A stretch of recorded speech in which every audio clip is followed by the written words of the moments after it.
I'll do it as well. Just message me when you're back. I'll be in deaf until then.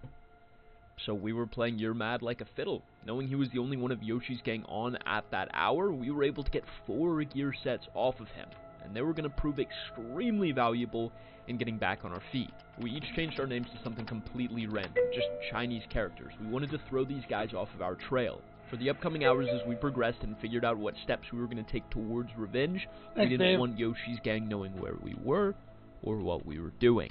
But it may have been too late for that. You're the guy outside, bro?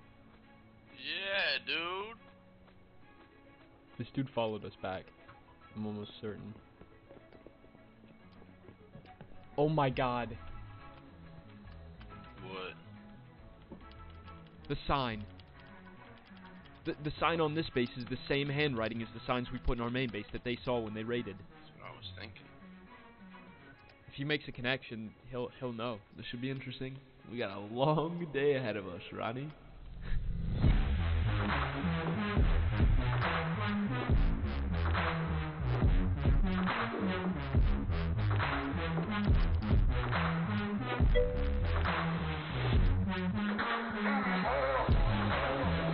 Thank you for the excellent content for my stream, Stevie. I've liked and subbed to your channel. I've been subbed. Really fucking great streamer. I wish I was chill as you. I'm way too angry for this, but I don't care. 1 year ago, I went to another video in the 8th movie on my channel. Ronnie's Twitch, Snuffy's Twitch, my servers, Stevious2x, website rated by VIP, Discord link. It says some industry too long, so I had to go with the song list. Okay, and then I want to see if there's part 2.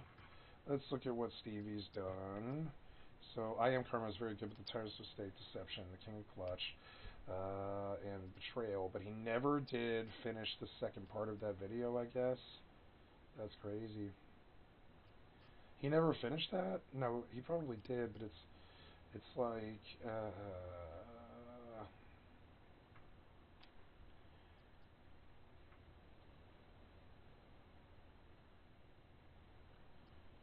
Rust, Betrayal, Snowball, The Revenge Artist, The Most Intense Raid, Raiding Trash Talkers, Robbing Our Neighbor's Riches, The Fastest Raid Ever. See, this is like...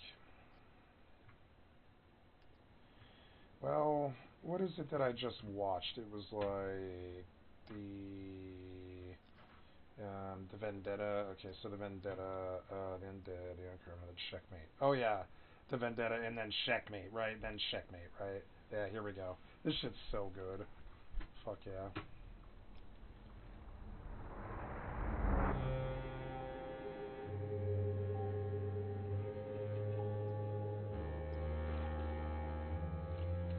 I would love to do RP content like this, but the video editing is just anathema to my brain. There's no fucking way I would ever do video editing like he's doing right now to make it all fancy and try to get that 1 million subs.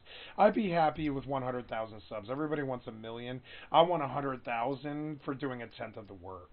You know, I want to do about 1/10 of the work that this guy does, so I can just enjoy this as an old man instead of being like, oh, I've got crunch deadlines for video editing and stuff like that, and I can't play Rust or can't play Final Fantasy or whatever because, you know, because I'm a slave to my own job, and I'm not trying to have it be like that. This guy, I feel like he skips entire Rust raids, or I'm sorry, yeah, entire Rust wipes just so he can edit videos, and I'm not doing that. There's no fucking way. Hi, my name's Stevie, and I have a story to tell.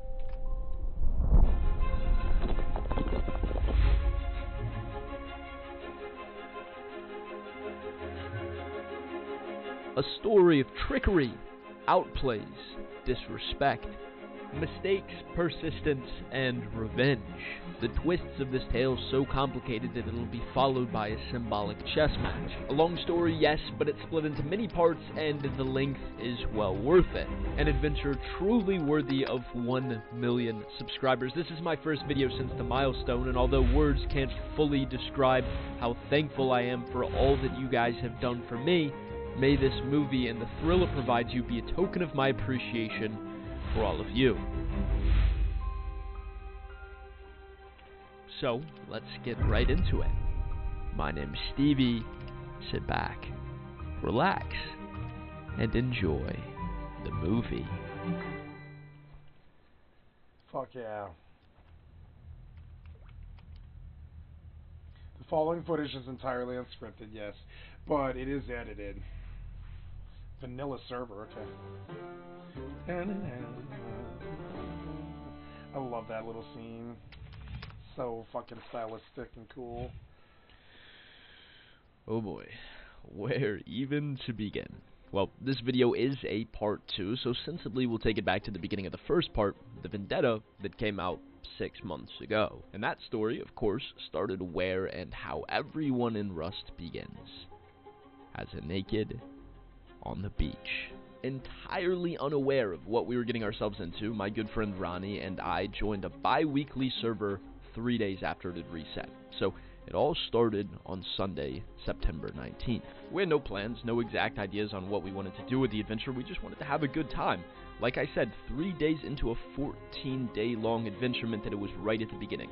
There would be many days of action ahead of us, and so we put a nice little base down in a sweet spot between Sewer Branch, Mining Outpost, and Launch Site. To be fair, the area was kind of too good to be true. There were so many stone nodes everywhere. There were roads for components, there were nearby recyclers, and of course, Launch Site, which is probably the biggest source of PvP in all of Rust, was very, very close. Now, the first day, Sunday, was nothing that special. We pretty much just got a base down, we PvP'd and were able to snowball for some guns, we went to Launch Site, we got a bunch of components, we got a level 2 workbench down, we ran into some door campers that tried to go deep, but we were able to kill them and eventually upgrade our base further, and then repay the favor of door camping when we found where they lived. We witnessed a neighboring compound getting raided, although there was nothing we could really do about it, but yeah, that was pretty much the first day. Like I said, nothing special.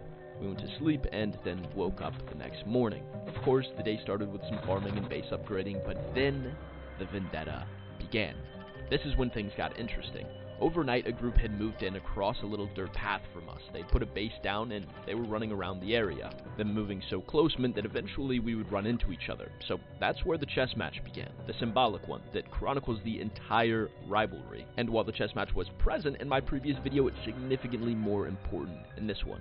But anyways, they moved their pawn forwards, and they were out and about at train yard gathering components, and on their way back home, they passed our base, right as we had just left. This is when we first saw them. We killed both of them for 2 inventories of loot. Now, the leader of their group was named Fat Yoshi. You see it here, and because of that, we're going to call the group Yoshi's Gang, or Yoshi's Group, or Yoshi's Guys. But now, as you might have guessed, they weren't that happy about losing that much loot, so within minutes, they were outside of our door waiting for us to come out. We knew they were there, we weren't going to leave, so I decided to just read off the loot we had just got from them back to them. Now, in order to keep my identity concealed, I was using a voice changer. So when I was talking in-game, my voice was significantly higher pitched than it normally was, which had to be pretty annoying for them because for the rest of the day, it was a war of attrition. It seemed like every single time we left our base, they were there door camping, they had laddered up on our roof, they were sitting there with compound bows, crossbows, double-barrel shotguns, everything. It was very, very annoying and counterproductive. For the many hours that this took place, we got very little done because of them. Now, we did eventually meet another neighboring group that lived on the opposite side of our base as Yoshi's Gang. It was a group of younger kids, and one of their names was Tyler, so we'll call it Tyler's group, but they did not like Yoshi and his friends at all either. So we made an alliance, and this was perfect because it gave us a relief and pressure because they were out and about near Yoshi's base, annoying them. But then Tyler's group took it a step too far. They went over to Yoshi's compound and put a little base right outside their front gate, which is about as annoying as you can possibly be, and rightfully so. Yoshi was very angry, but he didn't know who had done it, so they came over to our base and accused us.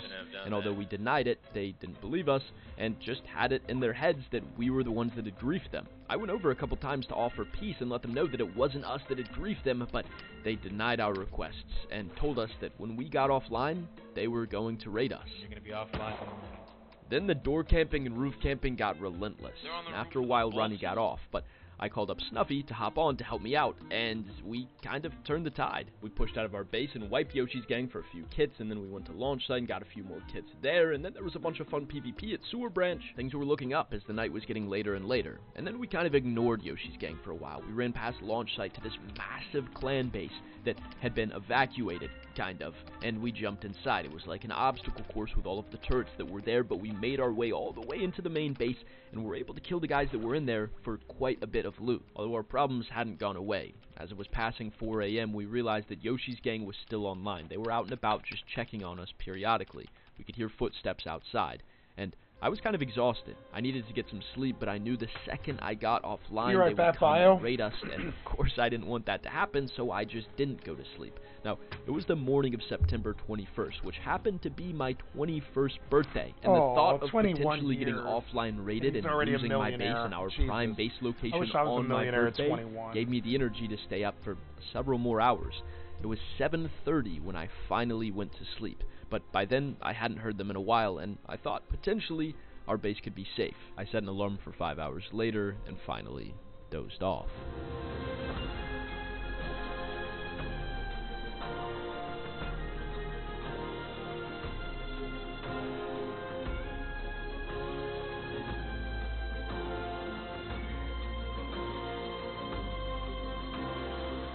But the inevitable came.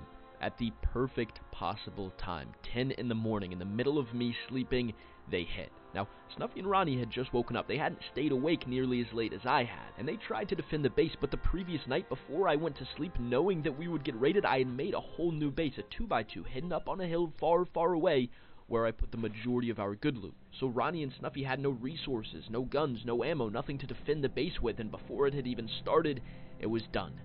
Our main base, gone.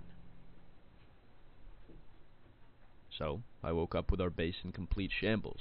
They had sealed it and placed their own TC, so we couldn't regain control, although we did try to. We tried picking through metal floor into the compartment where they had put the TC. It would take a while, but it would work. However, as we were doing it, You're Mad, one of the members of Yoshi's gang, was riding by on a horse. He heard us doing it, he jumped up and killed us both, further sealed the base, and that was that. The nail in the coffin. Yes, we still had loot. We had gear sets in the 2x2. We had moved quite a bit there, but it wasn't the loot that we were upset about. It was the base.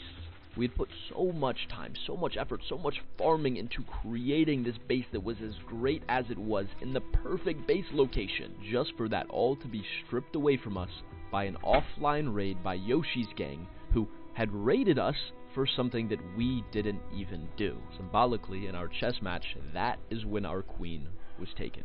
We weren't down and out yet, no. We had a few kits left in our 2x2, but that's all we had, and we had no idea what we were going to do next. But my blood was boiling, so in the short term, we came up with a plan. You're Mad was the only one of them that was on at that time. We knew this because we were checking battle metrics in Steam to confirm that. It seemed like they had come and raided us, and then most of them had gone back to sleep.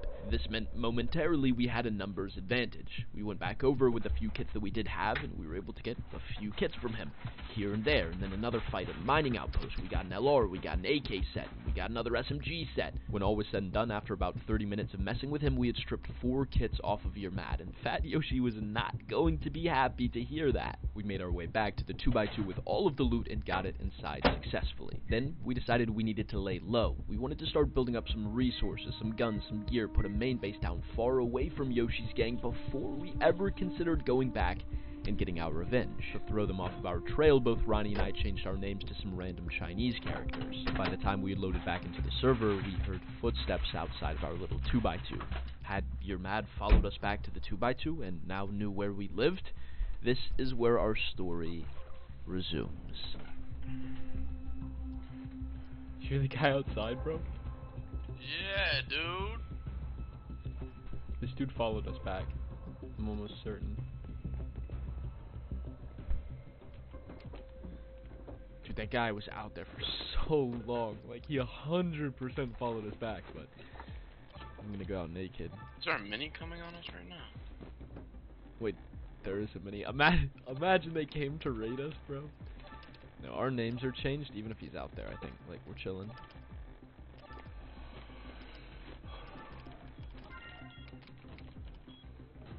Gonna go hit some trees down here. Oh my god, I'm tweaking.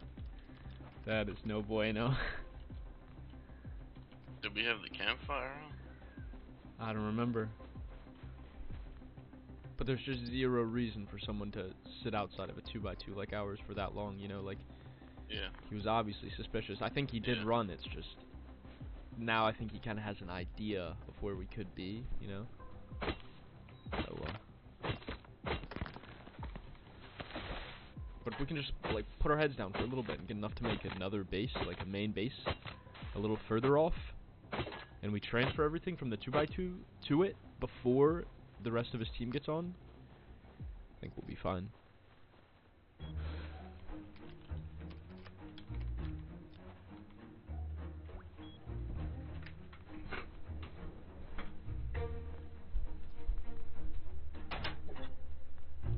Thomas, real quick. Start button. I didn't hit the start button on my microwave.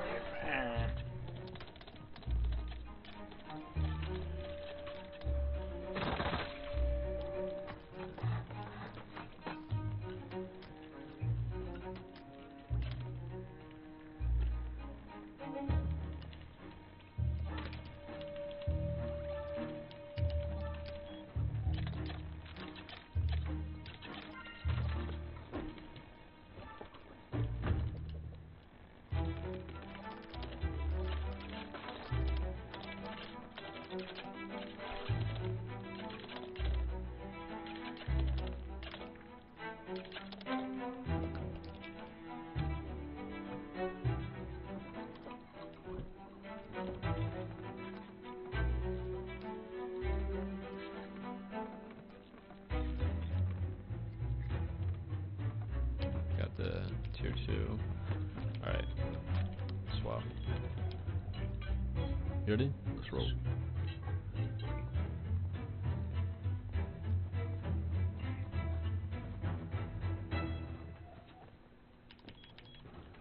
Nice little tree entrance. It helps out a touch.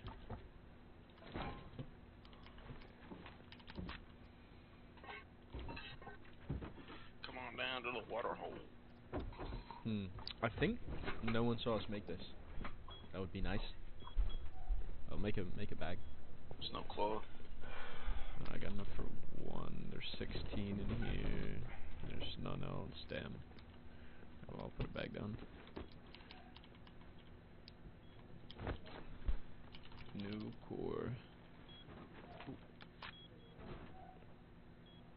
So then what? Well, next couple of hours were pretty boring, but also very important. We made sure we transferred everything from the 2x2 to our new main base.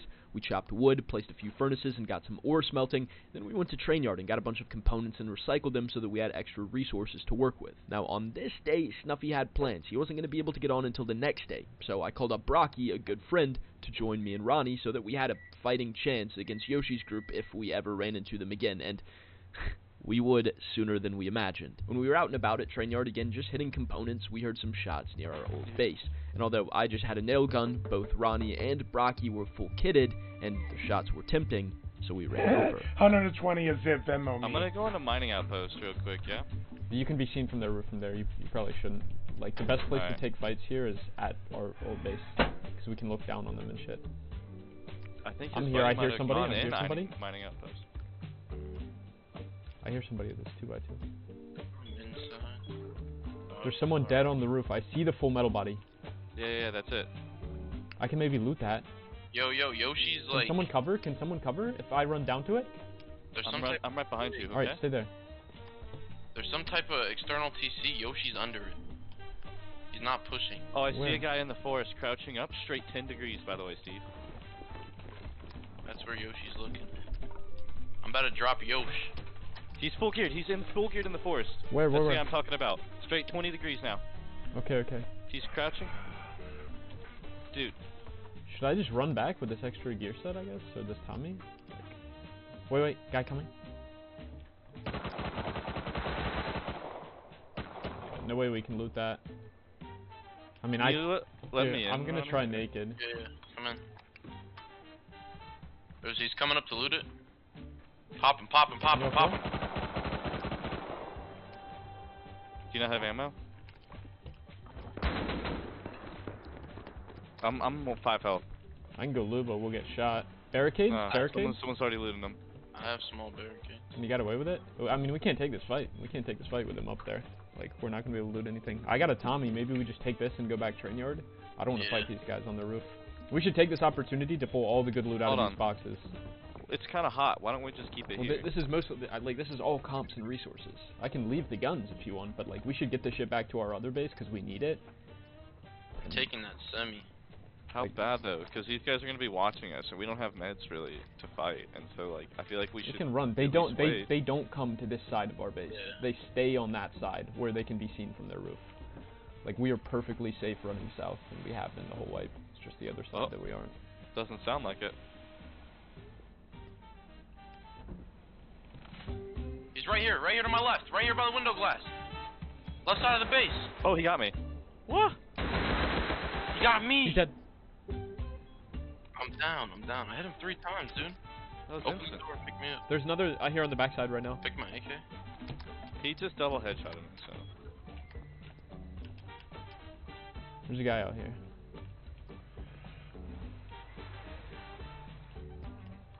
Does this guy have an MP5? Can you loot Brock? Can you loot Brock?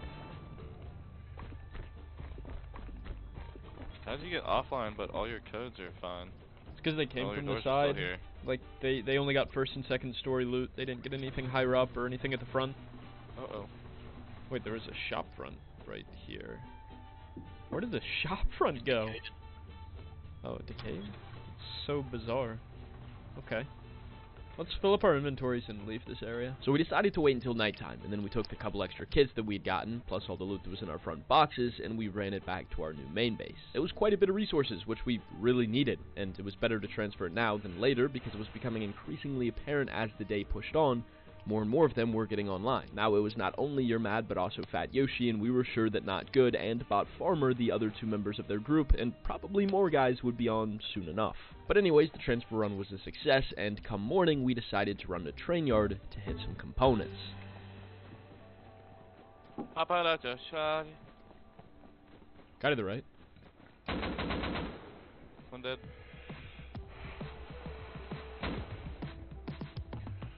Gonna be hiding in here.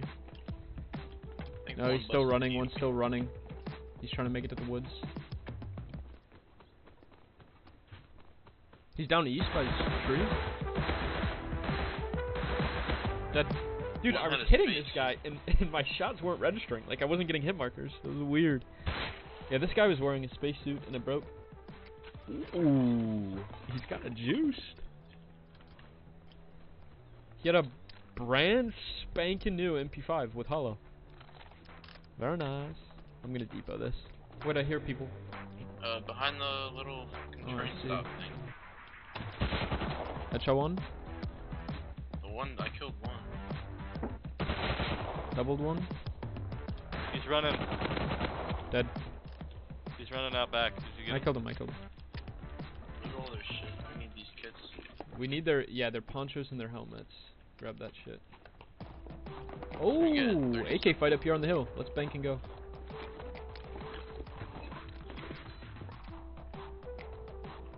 Wait, they're watching our base. They're watching our base. Let's not push them. I'm gonna run to train and shoot a few shots, and then they'll come. Like, I'll bait them there. Alright. They coming? Oh yeah, I hear him. Oh yeah. Alright, Ronnie, you ready? Light him up. Peeking right. Dead. Our base. Twice behind our base. I'm pushing. Dead. Nice. These guys got played. He was farming too. Drops his Jackie. Real quick. Yo, mini. He's dead. I'm going. I'm running for the body. It's raining, man. He crashed. Line of meds on this guy. Base. Oh, I'm dead. Full killed one. One's pushing close. Hold on, wait. No, there's another. Can we wall this door at all? Do we have an extra wall? Oh, we have 9. Compound this bitch. Don't put it blocking it. Here, I have stonewall. I'll place this. You got your AK running? Yeah. Nice.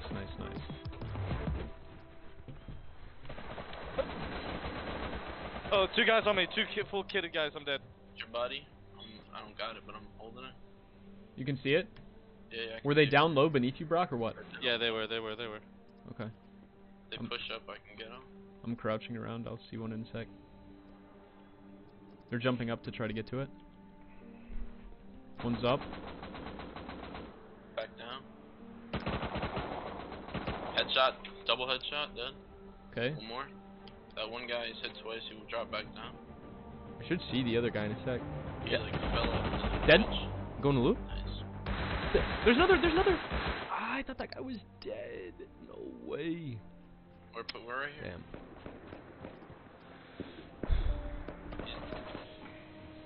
We gotta flank that LR. I wouldn't push up that ridge. We should all try to go left and kill this LR guy. And if I can There's get that 2. LR guy, AK dead.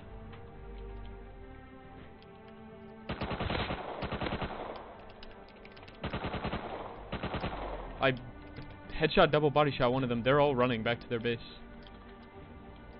I think there's 5 of them because I killed one. I'm getting flanked. Yeah.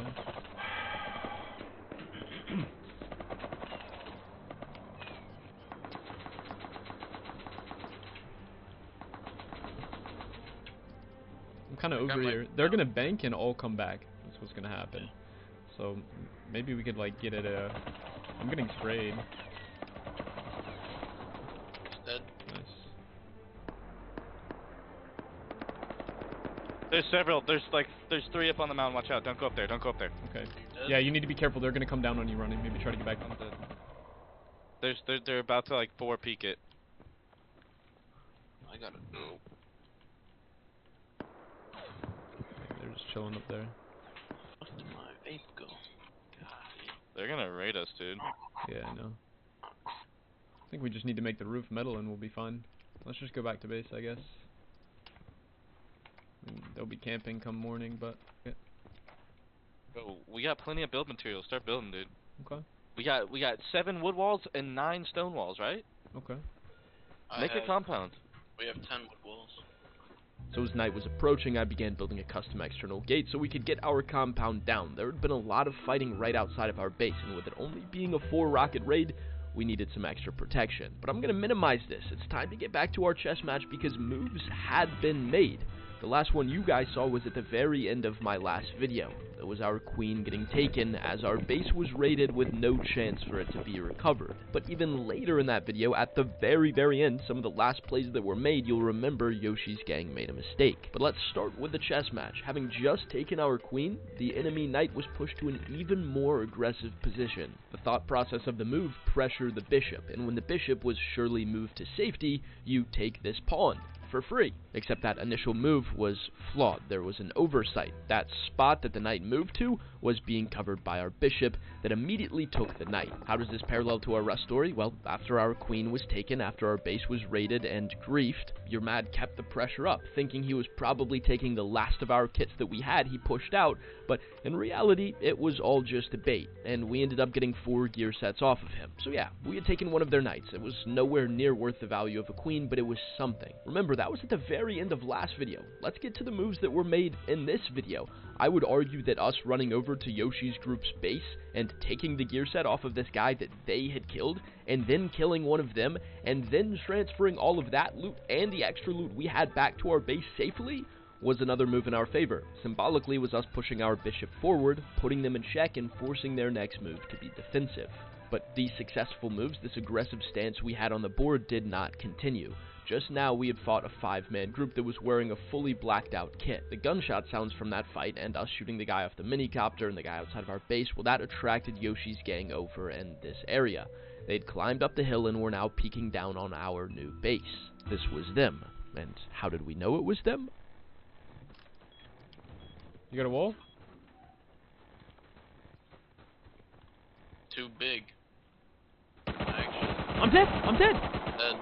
I got him. Brock, you place the wall. Brock, you place the wall. Place it, it's Yoshi, place it, it's Yoshi. How did he get there? Oh shit. What? Brock, that is abysmal wall placement.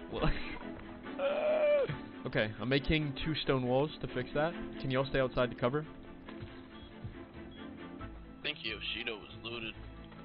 I looted him. You did? Wait, was he right beside us? Yeah. Okay. Yeah, it felt like we got team killed. Oh, oh, oh! I know. Okay. Kind of bad. Where's Sky? I thought that was one of... Can I maybe do it inwards? But it's like not... It's not clean cut. That's the problem. Clean it up. There's someone coming. Dead. They're gonna be multiple. It's probably Yoshi. Yeah, I'll come with you. Alright, I'll stay here. LR underneath. I'm down. Wall on my body. Heal up, okay? Okay. I'll get your gun, Okay. I have 1 med. I'm 3 HP. Do you have any meds? Thank you. He's left. 330. Come around. Get inside. Come around.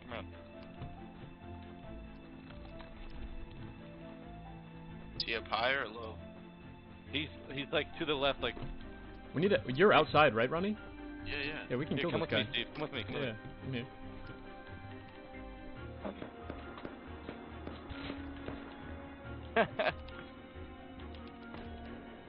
Fucking python guy. Just come back, bro. Come back. He died. Dead again. Let me see it real quick, then. I literally died through the floor. Hello? It's Yoshi again. I did it. Wait, does that work? You can see through it, but you can't get in it, so... Dude. No way. That's okay. Brock, we can't honeycomb our base. It's... Well, this base sucks. I think we're getting raided tonight because of this. It's right beside the TC. Yes. But no, it wasn't really a big deal. Our compound was sealed, which meant for the time being, we were safe, and we didn't see Yoshi's gang for the next little while, or any of the other groups that we had been fighting. It was rather calm. Ronnie did have to get off at this point, though, and so it was just me and Brocky, and we realized that we really needed cloth. So we thought of the best ways to get that, and we came up with the idea of running the tunnel system underground all the way to launch site, recycling there, and then coming back with hopefully a huge haul. We knew it was going to be risky though. With the 06 group now gone and us kicked out of the area, it was very clear that launch site was Yoshi's gang's territory, and we had planned on staying away from them. So to be honest, I can't really remember why we decided to go to launch site here. Maybe the challenge of fighting them on their own turf was too tempting to pass up. Hold up, let's check our peripherals. Surely someone's behind these walls.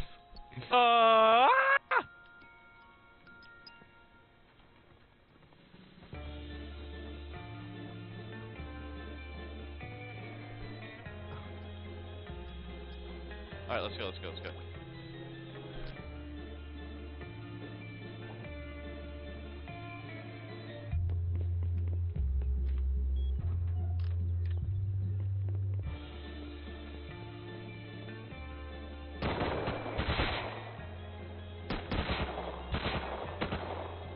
Yo, they're kind of stacked.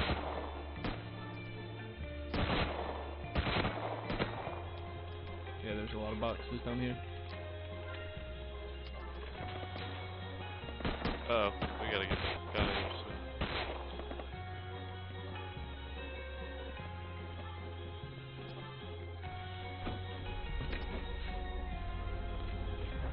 Oh, we're gonna be going backwards the whole way to launch site.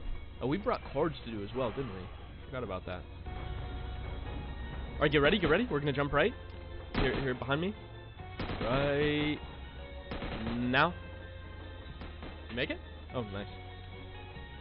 Haha, that was clean. That was perfect.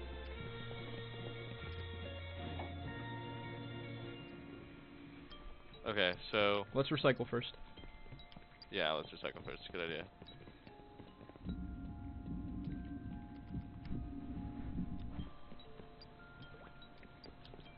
Crate just respawned in here. Not shit. Alright, okay. Ooh, we got some shit in here though. Don't worry about it.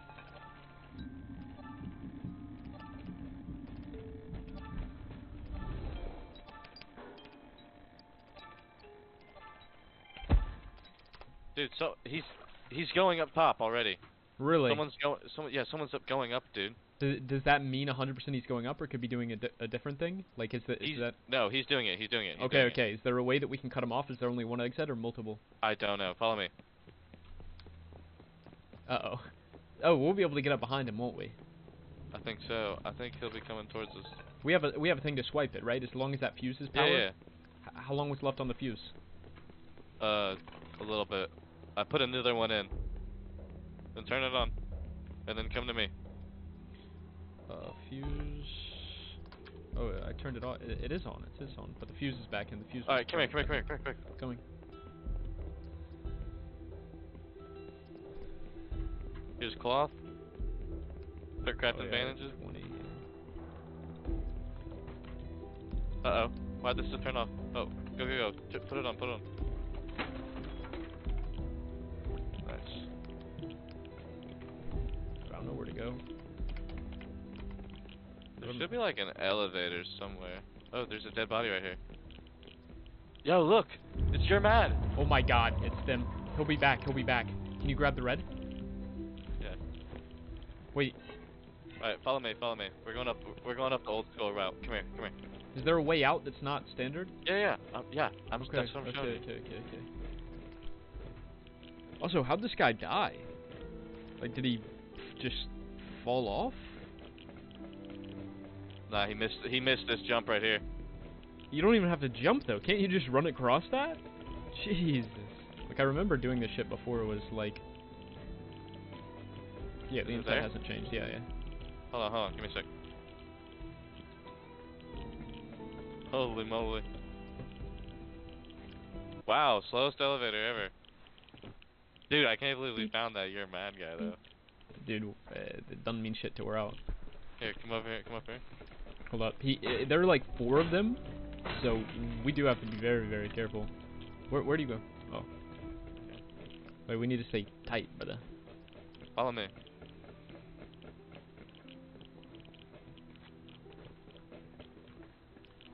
Nah, box is all here. Oh, buddy. What we got? Flamethrower. Oh, I got low grade though. Actually good. He's back.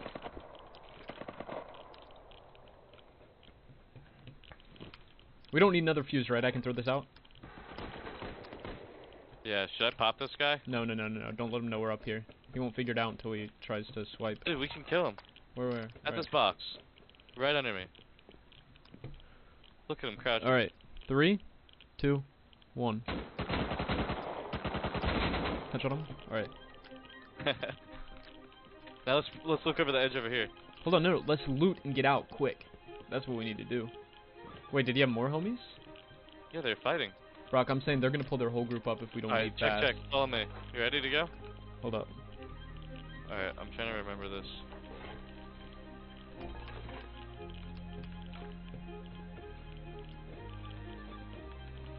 Sorry, give me a sec. It's been a long time. Alright, I'm kind of getting a good bit of rads now. Isn't it the south corner? Like off the back, right? There's a guy in the bushes right under me. I just saw him down there. Look. Look under me. See his red little ass? Where? Look directly under us. Oh, I see. It's your mad camping. Headshot him, dead. Well, if you hit him, did you hit him? Yeah. Okay, nice. Alright, do this. Let's go. I think it's right here, dude. I think you said you're certain it's this corner? Alright, I'm doing it. I'm just sprinting this wall. Alright, I'm not certain I died. Do I do the same thing? What? No. Bro, all I remember is the whole way we were running here, you were like, I know the secret way down to the bottom where you can't die, blah, blah, blah, no one knows, blah, blah, blah, blah, and just to die like that, bro. Like, in the heat of the moment. That's alright. Come on.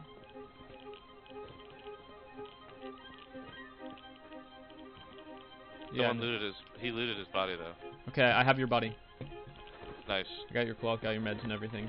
We're not really rushed for time now. I can take my time with this shit. I'm chilling where we killed him. Oh, I found your AK. Nice. Oh, there's a guy crouching around here. Don't die, don't die. Like, don't even fight him. There's no need to even kill this guy. If, like, I can jump off a different spot. Well, I had to, sorry. I'm dead. That's why. Tell you, there are a bunch of them. Except, we kind of were rushed for time. It had been about a couple hours since we originally saw them outside of our base, so there was no doubt in our minds that there were probably 4 of them online at this point. With Brocky dead again, surely they'd be surrounding the building, so what were my options? Well, you can either run out the doors on the bottom of the launch site building, or you can jump off the side, but it has to be one of 2 sides. The office building side, or the tower building side. It's the only way to leave and survive while doing it. But they clearly knew this. Where Your Mad was camping here covers one entire side of the building. They would know where we were coming from. We needed something different. The back side. That was our only option. You can jump off the back, but when you hit the ground, you immediately die and your legs break. It's really loud. Odds were if we did that, one of them would hear it, they would peek over the back wall, cover my body, and it would be over.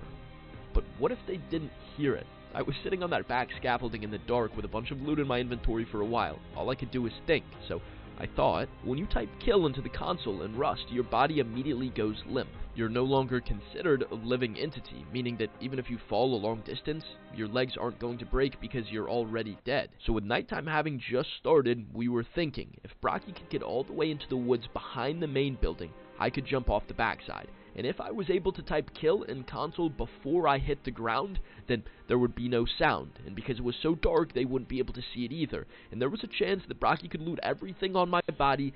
Or you can just write a simple macro,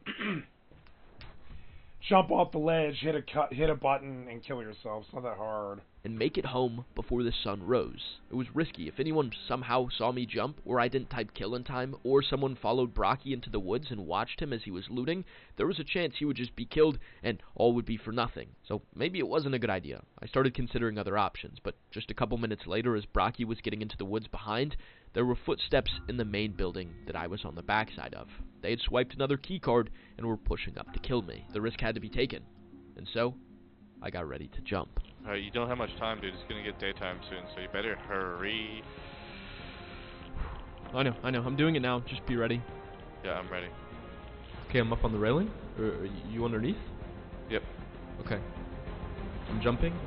3, 2, 1. Now.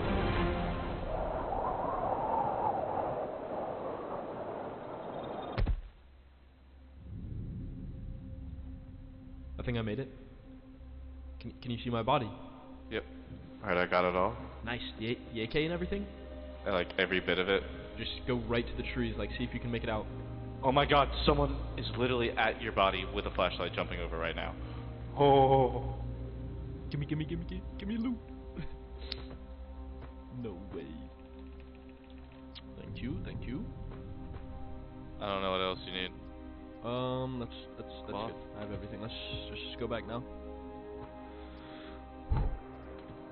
If they made the connection when we fought them earlier, that we live here, they'll be at our base, or they'll cut us off.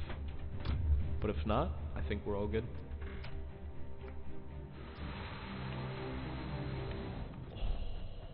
Get in. Easy peasy. What had just played out was so lucky, but so bizarre, because it all started when we were randomly at launch site. Your Mad had missed the red card jump, which isn't even a jump, mind you. You can just run across from one side to the other, but he had fallen in between, and, you know, we had come across his body. Of course, when we found out that it was Yoshi's gang, we realized we couldn't fight our way out, especially once Brocky died, because they lived so close, and, you know, there were so many more of them compared to us. But the nighttime came, and that kind of worked perfectly, because they didn't see us on the back scaffolding. We made the jump, they didn't hear it, Brocky got the loot, and then as he was running away, they were on my body, but it was too late at that point. We were already out. Now, we didn't know if they remembered our names from earlier in the day. If they did, there was a good chance we would get instantly raided, and us just now humiliating them wouldn't really matter, so we made it our first priority to upgrade our base. So the next couple of hours, late that afternoon, we're focused on just that, upgrading the base.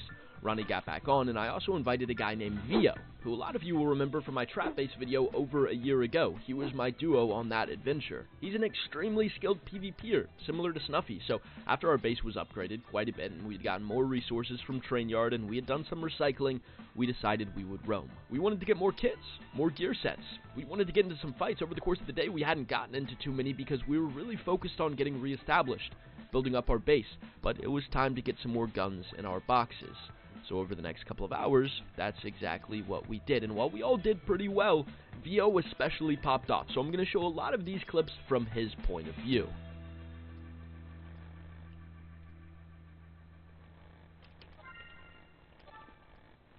There's a ladder, nice. I already see multiple roofs, possible roof campers. Oh, there's a campfire on in here. I see 3 guys running to me, full geared. Uh-oh. I'm getting LR'd. Y'all are behind them. Y'all are behind them. This is perfect. Okay. They're pushing through the road right now. No, they're not. Yo, this guy's in the open. We can. This is them. This is them. Okay. Let's go. They have LR4X, dude. I'm behind the base. Oh. I'm good. Killed one. I shot him. Nice, Dead. nice. Last guy, LR4X behind that base, running in the wood. Nice, he's dead. He's dead. Nice. I hit him. Wait, let's counter Bradley.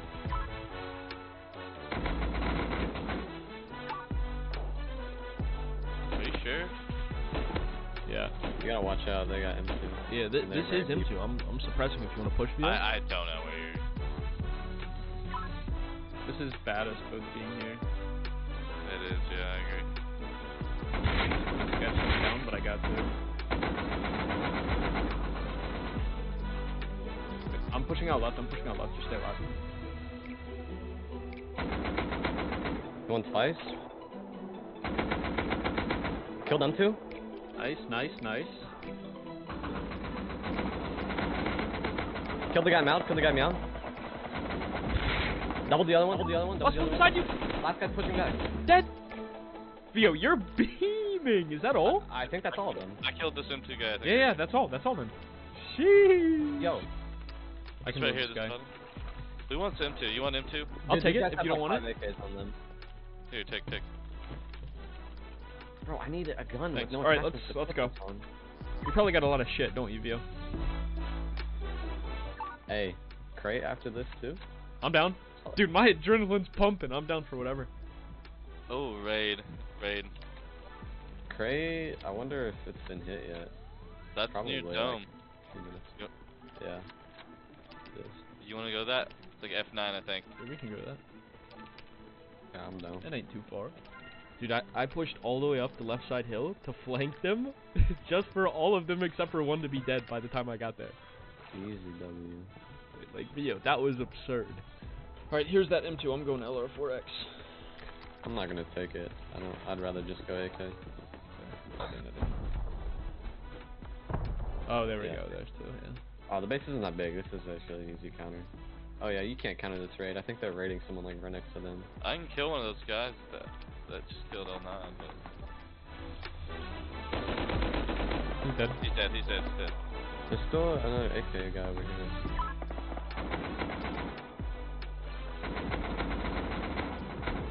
He's dead. There was bodies there that you guys didn't loot. I know. Wait, this guy had M2. This guy literally had M2. Okay. Oh, they got like is that a raid? Okay, this guy's got a lot. This Yo, guy's got if you both shoot AK this sets guy- and 4 stacks of ammo. I have Shoot L9. the guy on the roof of the raid, dude, and I'll shoot him as well. And we... No, there was another AK guy. I don't know where he went. Wait, what's that? Who's raiding? They are. Wait, we Which should base depot. is I it? have 2 extra AK sets. Is it the stone base? I Oh, guess? shit, I hear someone.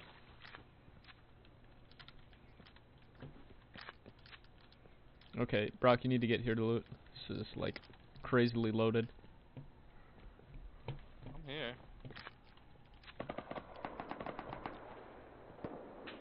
Dude, I'm getting M2'd from a behind ridge. Like, what? They're for them. Brock, we need to reposition. We gotta.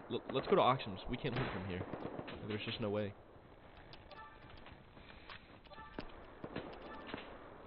Don't shoot this target. Don't shoot him. Don't shoot him.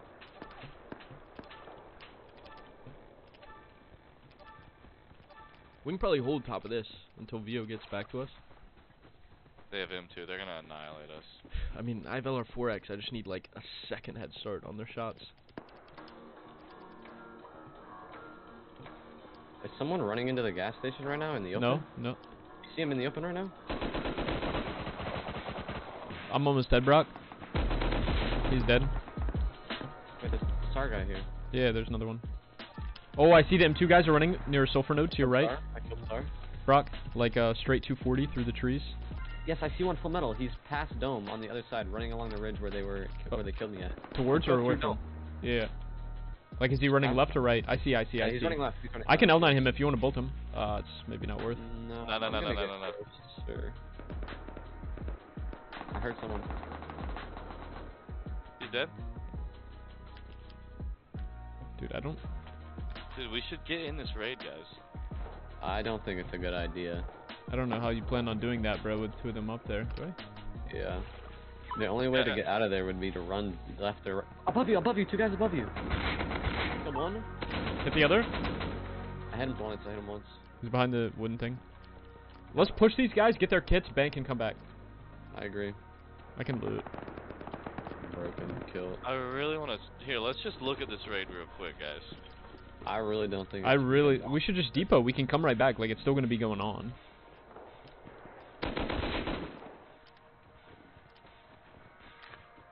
I'm gaining cloth every time we go out. Swear to God. Friendly! Do we need these crossbows and shit now? Like, turn this out. Not unless we begin to get down tremendous. Don't you know who you're playing with? You know how to make ladders, Steve? Yeah, I got the BP. Here, take this quick. Damn. Box situation down here. Yeah, I'm sorting that out. Give me a sec. We don't need more than 3. I'm on the way. I got too much stuff. Oh, come out front. The whole ass core is here, dude. Mini's still here. Oh, really? Yeah. I don't have any low grade, unfortunately. There's 300 in it. Wait, can we just take it? Yeah. How'd you get up here? There's ladders on to the right of the other ones. How did you get in here? There's a little gas wall. Make You it good? Yeah. Yo, we should just... Someone should take the mini and I should just hide here. Oh. I gotta get out. Oh, you kind of like dislodged it just now by getting out. Oh, you got it. You're out. Oh. Tail. Up. Go! Oh, I'm dead as well. Are you alive, Brock? Barely. I hit him 3 times. Get the hell out of there. Watch out for the M39 guy. I am. He got me! No way he got me! No way. No way he got me! All the way, maxed out fucking height, flying full speed downward. What the fuck? No way! In the night. Yeah, It's right. like bothering me that it's I don't still buy here. it. I don't buy it. Oh. Is this you on me? Uh-uh.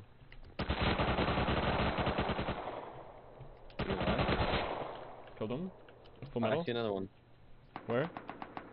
He's a... I cannot use iron sight. He's pushing you. He's pushing on top of his body. Dead. Oh. Why does Brock have an iron sight? Is there another? No, I just finished the guy. Oh. Tell me these kids have a hollow. Or Jeez, this- oh God, yeah, he does. Jesus. So yeah, those were the past 3 fight situations, all extremely successful. Of course, in large part due to VO, he was playing out of his mind, but there was that fight at the road where we killed 4 guys, and then there was that launch site Bradley counter, where there were probably 5 or 6 of them, and VO popped off, and we ended up wiping them all and getting him too. But the last fight was by far the most important one. It'll all make sense later. I know it was kind of all over the place, so I'll explain briefly what happened. Remember when I was talking about that massive E9 clan that the group next to launch site tried to raid and they failed, and that was the reason that they got off? Well, the E9 group was probably the biggest one on the server, and just now, that was them. They were raiding one of the bases that was down at the bottom of this hill here in this valley, except what they didn't know is that the other bases in that valley were all kind of allied together. I'm not sure if it was one group that owned multiple bases or if it was multiple groups that were just friends with each other, but what that meant is that the raid wasn't as easy as they thought. I don't think they brought all of their members to do the raid, but they probably should have, because after a while, there was just a steady stream of Full Metal guys coming from that E9 base direction to try to secure the raid, and I think in the end they actually did, but they lost more gear sets than they needed to. The other bases defending from their rooftops made it really hard for the E9 clan to successfully raid without losing a bunch of gear, and they did, because they kept coming back from their base and they weren't all together at every given moment, and we were able to pick quite a few of the E9 clan members off. Between the 2 times that we came back from fighting at the raid, we probably netted ourselves 10 gear sets, which was a big deal. That, on top of the gear sets that we'd gotten from the 2 earlier fights, meant that we were doing pretty solid, considering at the beginning of the day we weren't really even established and probably only had 2 or 3 gear sets to our name. Now at this point, Brocky got off, and our base seriously needed some upgrades, so VO and I farmed for a little while, but we realized if Yoshi's gang made the connection that we were the people that they had been fighting the previous day, that they had raided the previous night, they would just raid us again. There was nothing we could do about it. So while we did upgrade our new main base a little bit, we moved a lot of our loot back to that 2x2 that we had used the previous night. I stayed up alone for a while to see if any sort of raid would come, but none did, so I decided to go to sleep at probably around 2 or 3 in the morning. Like always, I crossed my fingers that our base didn't get offlined while we slept. This day had been extremely successful considering we woke up to an offline raid and most of our loot gone. Although our new main base was nowhere near as good as the one we had lost, we did have significantly more kits and resources than we did over the previous days. Both of those things, of course, extremely important for any sort of revenge.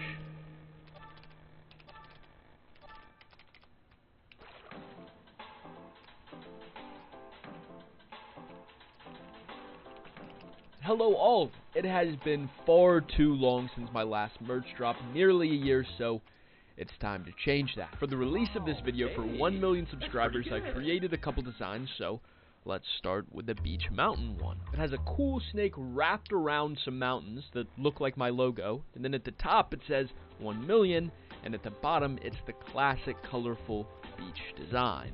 And then second up, I have 5 different color combinations for a pullover crewneck sweatshirt. A simplistic design with 2 snakes intertwined around my logo with the text 1 million subscribers, and then established 2000, which was the year that I was born. If you've participated in one of my merch drops in the past, you know this, but it's likely that all of these items will be sold out in the next few days. So if you are interested in any of them, I would recommend heading over to my site, steviecreations.com, and checking them out. There are neat sweatpants, shorts, and hats, and if you're curious, the emblem that you see on a lot of these designs has been updated since the last drop. There are now 5 S's in the bottom right to symbolize it being my 5th merch drop. And while the total number of items I'll sell has increased this time around, there's always the problem every drop, and that's that after all the items have sold out, some people just want to get their hands on something, but it's sold out, so they can't. This go around, I'm going to do something different. For the few weeks following the release of this video, I'm going to be out and about on my Stevia servers, just playing the game with a voice changer, maybe yes, maybe no, meeting people, and depending on those interactions, I'll be handing out a bunch of free merch. So, if you guys want to get your hands on some items that way, you know where to find me. The Stevia servers, I'll be bouncing around from server to server, adventure to adventure, finding you guys. And even if we don't run into each other, who knows if you're part of one of my next Russ adventures that may turn into another video just like this. But now, let's get back to our story. Keep in mind it was the middle of the night, and because of everything that had gone on around our base that day, we thought the likelihood of us getting offline raided again was pretty high. I fixed my coffee, and then turned on my computer that morning.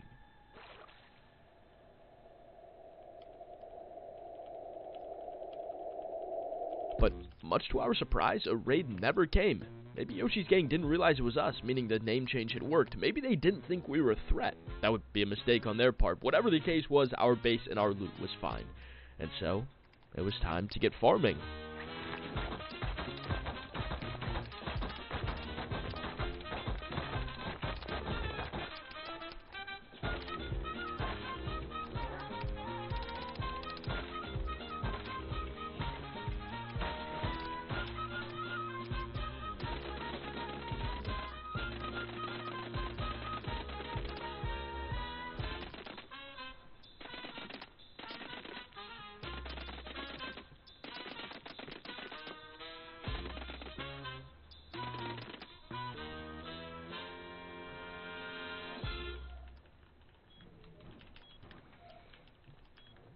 Not a single issue at all. About 20 minutes of farming with a pure ore tea, and, you know, I was completely loaded on metal and sulfur. It was great.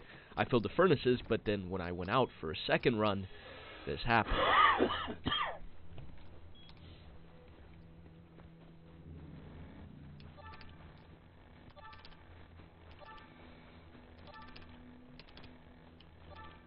You've been examined.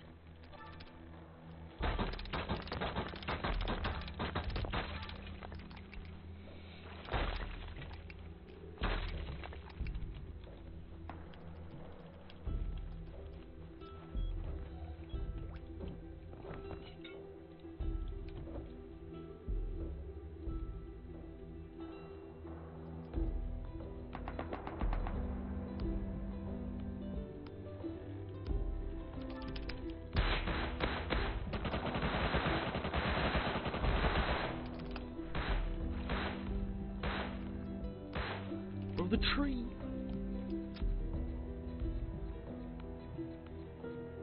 Your inventory is full.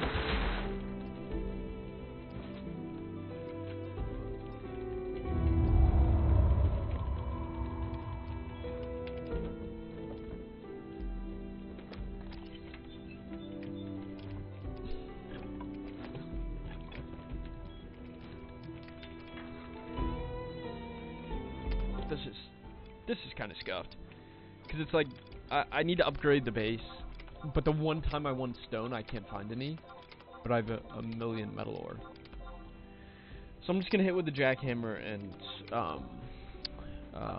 just run the furnaces, smelt the metal ore, and upgrade with that. Oh my god.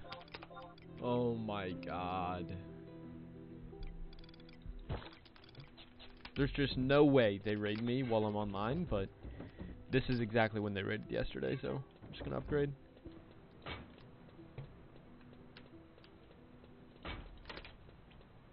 It's coming. He's got to get raided right here. No, I sit and wait, kind of. Oh, no, never mind. They didn't come. Wow. Yeah, I was going to say they didn't So come. I was about 80% certain that I heard a footstep from inside the compound on the roof, maybe, and instead of pushing out with the AK set and risk losing it, I decided to spawn in an outside bag to see what was going on. And sure enough,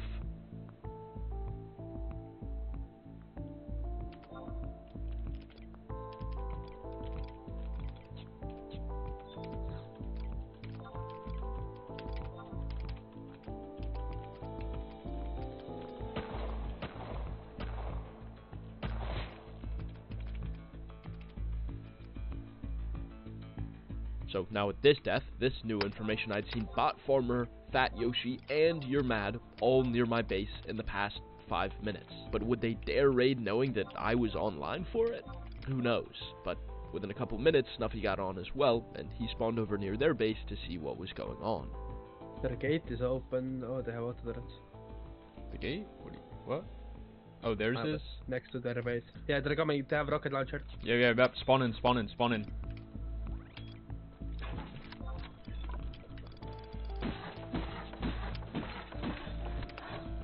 I think they're gonna come top down. I can make a few more garage doors.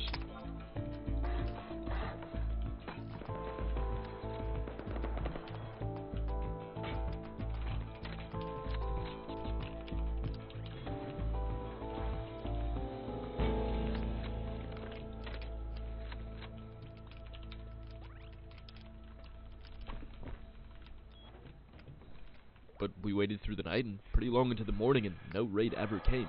So, what were the launchers for? Bradley, of course. Within a few minutes we heard explosions coming from launch site and we knew exactly who it was that was causing them.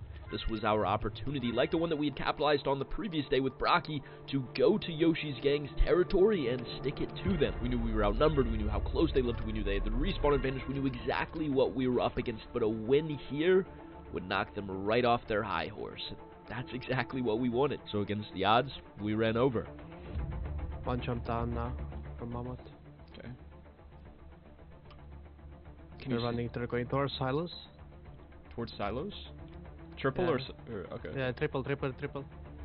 I can... Like they're gonna kill jump one off the in a back? second. Just wait for them to Yeah, get yeah. outside. Wait for them all to be out in the grass. I have a good angle in a bit too, but they need to be out. I'm tripled. No shot.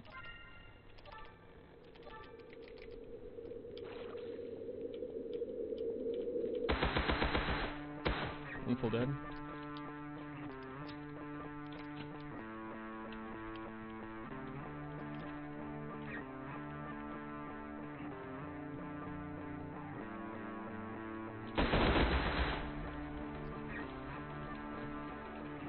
One is outside walls.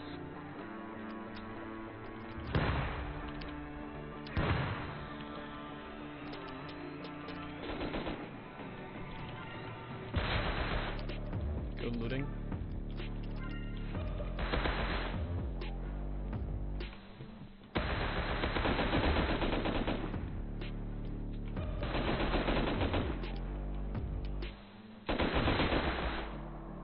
Body shot, headshot, roof.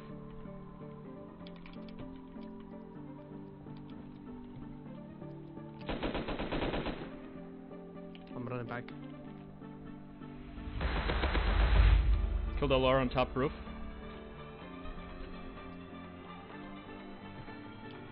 I have MP5 silencer. I could have something. I'm lit.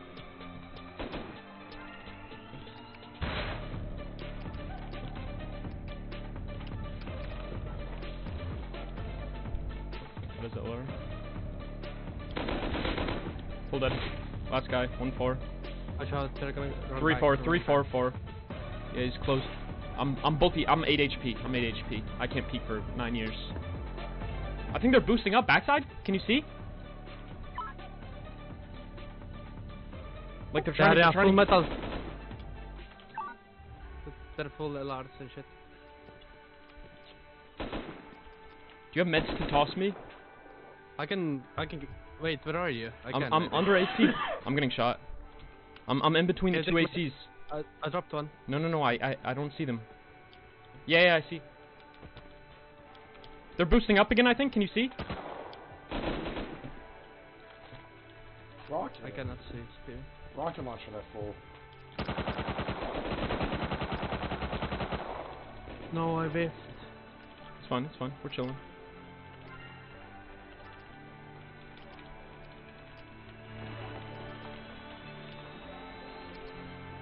Got so many AKs. I killed one. Yeah, but there's one on the right, full kit somewhere. Next to Donald's. So if we kill that guy, we can... Okay. There's a guy on top of silos. You can beam this guy. Top silos. Hit him. Oh, I'm dead. On top of tower building roof. Beneath you. No way. It's Yoshi. It's all up to you, bro. It's gonna be like a while before I'm able to get back in. But is there anyone else you would rather have in this situation than Snuffy? Triple one, set.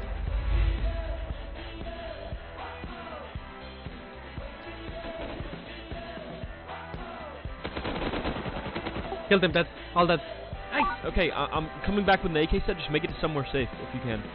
So on the fly, a plan had to be made, because there was way more loot than Snuffy could carry on his own. And if he stayed there, well, they were each getting back in a minute after they died because they lived so close. He probably had a 30-ish second window before the first of Yoshi's gang got back, so he looted as best as he possibly could.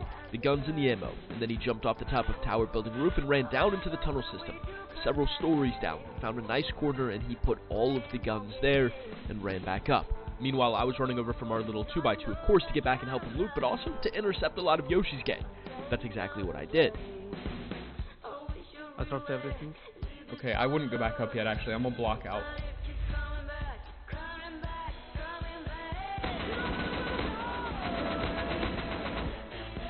Killed one full metal, running out. Killed one full metal, running out. Kill the other one. Nice. It's Yoshi, There is still so much over here. I'm waiting you to come. I'm not gonna loot. Alright, I'm at recycler. Guy down low. Body shot, headshot, could be dead. Another one, on me. That's Woo! What a bait! I'm dead to that guy. He's one shot. that's Yoshi's gonna be coming back. It's a gamble, but if we stay, we're gonna get overwhelmed eventually, no matter what. yeah. I gotta find a way to get in. Can you spawn right side of launch? I'm getting fucking bolted. I'm so low. Right side, like Snowy Hill, or the other side. Kill one dead.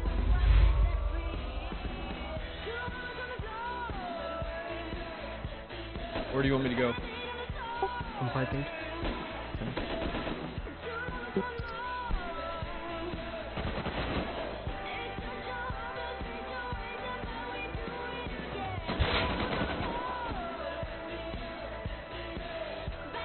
They're trying to rocket PvP, man.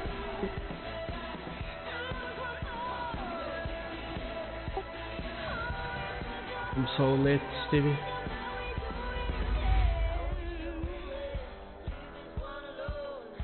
I'm gonna get another tower. You have to get it to me, Stevie.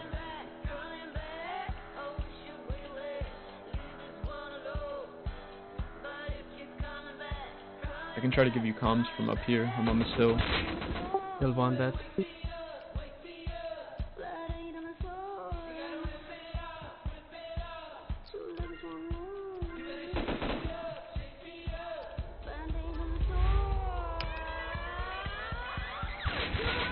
Triple one dead. Nice.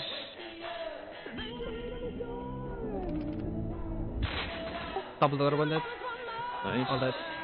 All? There's one more. There's three. I get them. Okay. They're gonna be back fast. They know where we live. They're gonna cut you off. That's what Yoshi was doing earlier, so be careful. Is he in front of me? He's beneath you to the left! Another. I'll kill him. Dead! Let's go, Snuffy! We're back.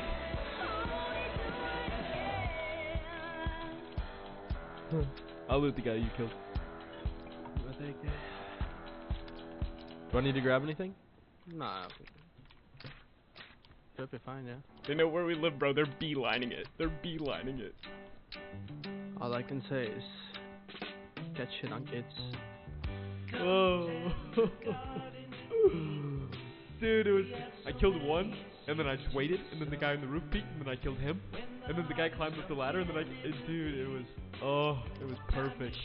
And then I died, and then he just killed them all. I tripled the guy on the sideline, then I jumped down, killed another guy, and then they tried to rocket PvP me. Holy shit. I heard the rocket. Bunch of weirdos, man.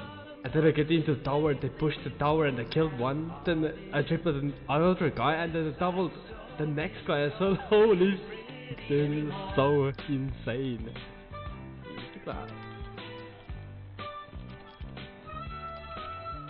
Oh my god, yeah.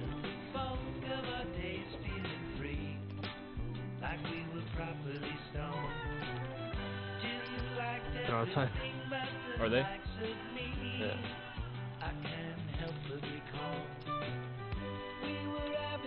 Look at that body, that's the guns. What I got. Well, let's go get those guns in the tunnel, I guess.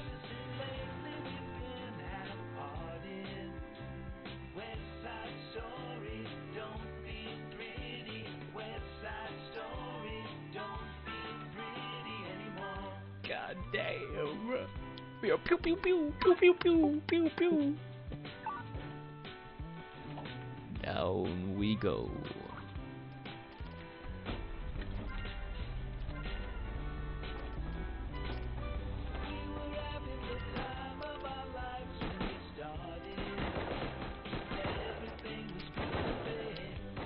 I jumped out and nobody are you going?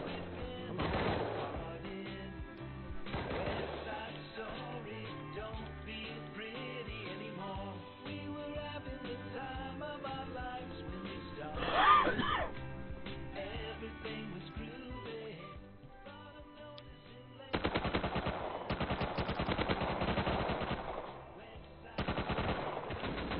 That guy 3 times or 4 times.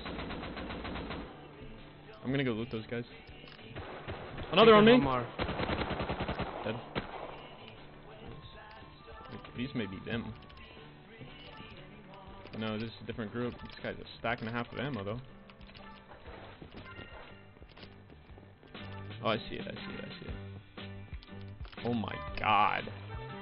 Oh my god, bro. Alright, loot the rest, and let's get the fuck out of here. Quite a lot, yeah. What the hell? Alright, let's go. Before they come camp us. Wait, I can't loot. It's fine, it's fine. I grabbed all the guns. See another guy running in. He's about to cut us off. Just give me 2 seconds. Where? Wait. 3, 2, 1. Wait, why is he hiding? Body shot, headshot. He's dead. How many LRs did you get? 3 LRs and 1, 2, 3, 4, 5, 6, 7 MP5s and 3 bolties.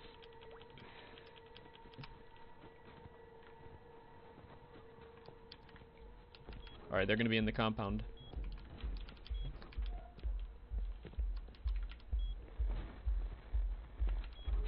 Get in! No shot. Oh my god, bro. Sheesh. Yeah, I mean, that was just... Yeah, I don't know. I was kind of lost for words after this. Everything was played to perfection. It was perfect. There's no better way to put it. The combined guns and gear that we had gotten from this fight, despite how successful the previous night was, had probably doubled our wealth in terms of the guns that we had in the boxes in our base. We probably pulled in 2 to 3 full inventories of guns just from this past 30 to 45 minutes at launch site against Yoshi's gang alone.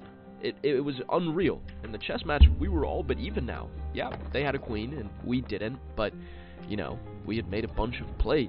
This, on top of what Brocky and I had done the previous day, we were humiliating them. There are 2 ways that groups tend to react to something like this, and that's either, you know, you go harder and you hate the guys even more and this just fuels you, or you just give up. And what did Yoshi's gang do? They Your skill just has increased. gave up. Or at least, it seemed like it. Right here's when the story got really, really complicated. But from our point of view at this time, we didn't see them for the rest of the day. There were many, many hours of gaming ahead of us until we would eventually go to sleep, and not one of their names popped up a single time. In our minds, they were defeated. They were in the past. But now, looking back in hindsight, just like 2 nights earlier, we had underestimated their persistence.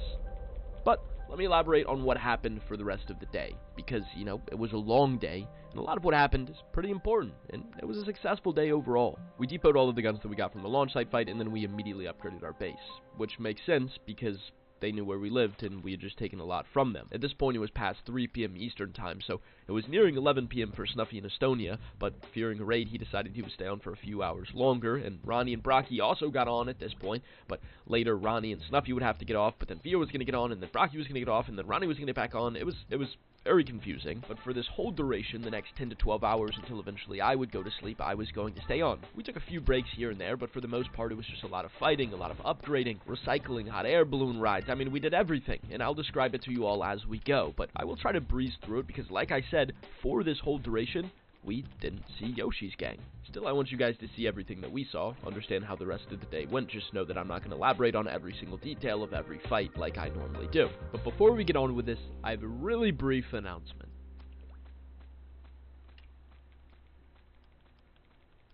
I have started a second channel. It's called Stevie Stash. I actually started it a while ago, but I uploaded the first video, and then there were some monetization issues, and then there was copyright issues with my main channel, and I just had to work with YouTube for a while to get it all sorted, but it is now, so that's awesome. It's a huge work in progress. Although the videos say that they're 1080p, they're actually 936p because their stream VOD's upscaled. That needs to be worked on, and it is because I'm getting Google Fiber soon, but essentially what the channel is stream highlights from when I stream, or just content that doesn't make my main channel cut, or just content that I don't have time to edit. The video's less edited than my main channel, of course, but over time the quality of the videos will increase, and the consistency of the uploads on this channel should be a lot better than my main channel as well. That's the big goal. So, if you want to head over to the channel, it's linked in the description, or you can just type in Stevie Stash and watch the first couple of videos. That would be awesome. And yeah, that's the announcement. Let's get back to the story.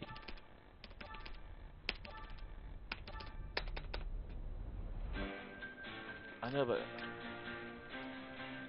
They're pushing over to it now. Stevie's shooting 20 HP. Doubled one, full dead. Need help, need help, need help. Hit one. Can't Hit fuck one. trees, I don't have ammo. Headshot one dead. AK guy on me, right here. Stevie, can you throw me ammo? Last guy, last guy. Yeah. AK guy on me right here, dude. He sucks so bad. Yo, Snuffy, can you look straight southeast? This guy's behind like a little wood wall. Double dead. Dead. Nice. I'm medic right now. I don't know what towards you is. I'm dead, I'm dead. He's soloed. You can get. I the am kick coming, from I'm here, coming, I'm here, I'm here. He's dipping. He's dipping, I think. So hurt, I'm so hurt. That's them. I can't Hit him up there. Headshot him! He's five. me, you finished me. He's peeking. Dead. The guy's gonna peek from the top. I'm on the hill now. There's a guy beneath me.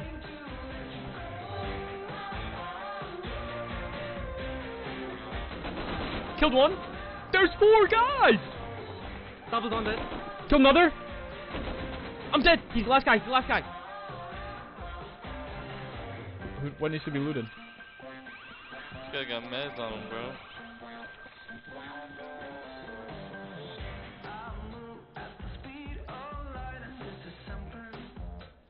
Where do you say they were? One was on top of a box building next to the tower. Here. Yeah, he's still on top of it. He's just jumping around. But he's like not coming over here. I'm getting pushed from 2 sides. I'm getting triple pushed. Comes. I'm about to kill a guy in a sec. Can you come over here? I'm not sure. We'll kill one. I'm gonna sneak up on this guy. These are 3 full metal guys. No, what?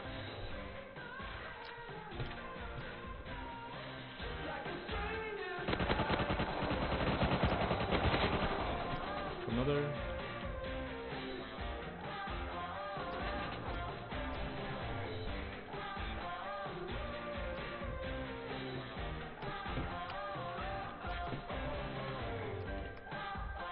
But this guy's back's turned now. I can loot. I mean, we could stay and fight, but those guys will all be back, and I'm pretty sure there were 2 different groups, so we'd get pinched. Let's just depot this kit and run back. Might as well. Yeah. What is all this? What's that? Oh, there's people inside. Yeah, it's coming from mining. They're dead guys. We should fight this, dude. We should push this. Oh, you're close. Be careful, your left and right. You're between 2 of them. There are about 6 bodies up on the hill near those walls. Or near that metal I'm TC. Still in here. I'm getting bolted at by a burlap kid, bro. Of course he gets both his shots too. He's on ground. No, it's Warwick. I've seen that guy a few times. He's just sitting on ground. Burlap. Hit full metal twat. I can't even push this. They know I'm coming from here now. I'm just gonna depot this probably.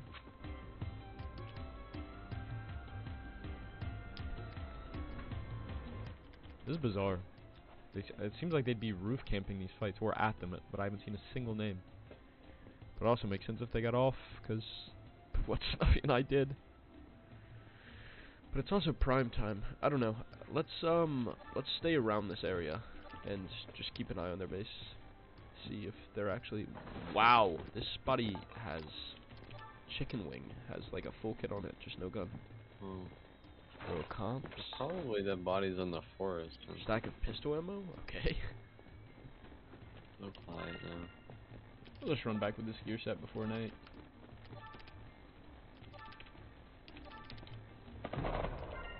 Oh, what the? It's right in front of me.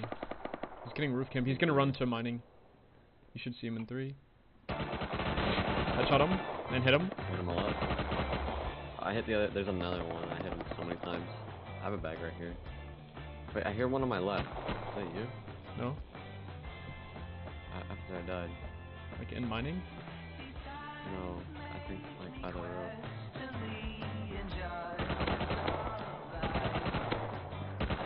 Hold him. I can move my body. There's a guy coming in. Hold up, comes. He's about to loot the shit. He should be dead. Wait, I see laser on top of the hill. Where? Killed him, he's stood up. Twice. He's dead. Nice. Up to the TC up by the base up there. I swear I saw a laser there. Okay. I think there's someone up. Yeah, he's up there, he's up there. Dead. Nice. We need to loot now. Guy on my right, Like in these trees. I'm really lit. Hit him twice. There's one in the forest. Wait, 2 guys on my left! I'm dead. Rip.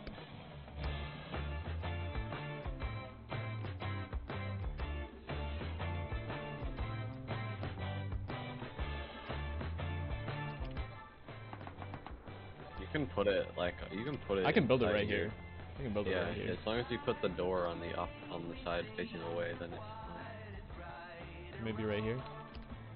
Yeah.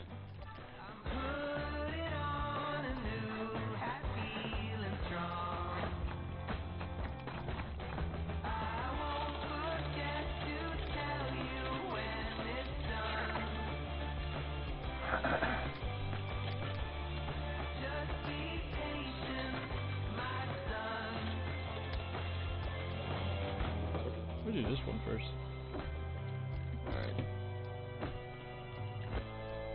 Juiced core. So first things first, we ran over to mining outpost because there were some shots there, and admittedly, despite getting a few kills, we ended up dying. But then Brocky got on. We took a random joyride in a hot air balloon that was near our base, but we didn't really find anything exciting, so we went back home, and then we ran back over to launch site where Bradley was getting taken. There's an AK and LR. Yeah. Oh yeah, the long building with the triple fans, 3 fans. Really nice. Who's who?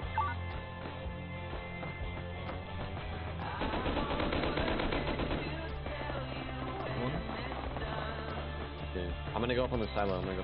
Can you pin him down? Somewhere. They're running. Going once. You killed one? There's 2 more there. Yeah, I'll kill him. He's running left. Both left at Bradley now. Both hit twice. Had doubled one dead. There's one more. Hit 3 times. You should see him. No, I can't see him. I'm gonna peek. I got headshot by L9. I'm 1 HP. I'll kill him. Full dead. Okay. Got Bradley loot. Yeah, he's in tower. Dude, he headshots me again. It's fine, we're chilling. I have no more meds though. I have meds. Yeah, no. I don't have Brock's dead. kit. There's a guy crouching in the bush I ran by. There's not much and I good killed. loot, but I got like I think I got it all. I got 2 things of 5.5. Yeah, because I got 2 things of 5.5 and armored door. Completely out of meds. Drop down. Come to me. I can give you some. Yeah, I already did. There's a guy behind me. Guys behind me. Oh, that's you. So we made it back to our launch base, the little 2x2 on the hill, and that was that. That was pretty much the whole day. Obviously, an abbreviated version of it. There's a lot that I didn't show you. For example, one time when I was eating, Brocky and Ronnie went over to this compound of a clan, and they actually laddered their way in all the way to the roof, killed a few of them, stole sulfur from their furnaces, and then made it off on their helicopter. The clan was called KA or something. That was pretty cool. And although Ronnie was screen sharing it, for some reason, Shadowplay didn't actually record what I was seeing. It was just a freeze frame, so I don't have that to show you. We also did quite a few recycle runs with all the components that we were getting through all of the fighting and stuff. And also we went over behind launch site and looked at that massive clan base that we'd gotten all the Ortiz from 2 nights earlier, and it looked like they had fully repaired and were up and running again. That was cool to see. And then also we ran over to the E9 compound, the huge clan that we'd fought in the snow at that raid the previous night, and this was the first time we really saw how massive their compound actually was. It was pretty much a city sitting on ice, blocking the only way for anyone to get from the mainland to that back island behind where their compound was that was covered in nodes. I mean, we were throwing up guesses at how much upkeep it was taking to keep their base from decaying, how many walls their compound had, how many members were in their group, how rich they really were. It was crazy to see. But yeah, that was pretty much the entire day. At this point, I would say it was probably 12:30 to 12:45 a.m. that Wednesday night, and all of the friends I was playing with had either work or school the next morning, and so they started getting off. Now, I wasn't naive. Although Yoshi's gang had gotten off, there were plenty other groups that we had made mad throughout the day. Us getting raided while we were asleep was not out of the picture. A lot of work needed to be done, and so I got to it. I did a bit of farming and fully upgraded our base. I built a shooting floor, I added garage doors, I spread kits throughout the base, and then I just stayed awake for a few more hours, waiting for any raid from any group to come, but none did. At this point, it was around 3 in the morning, and I decided to get off for the night. And I think we can all guess what happened then. The name of this chapter, or this part in the movie, Deja Vu.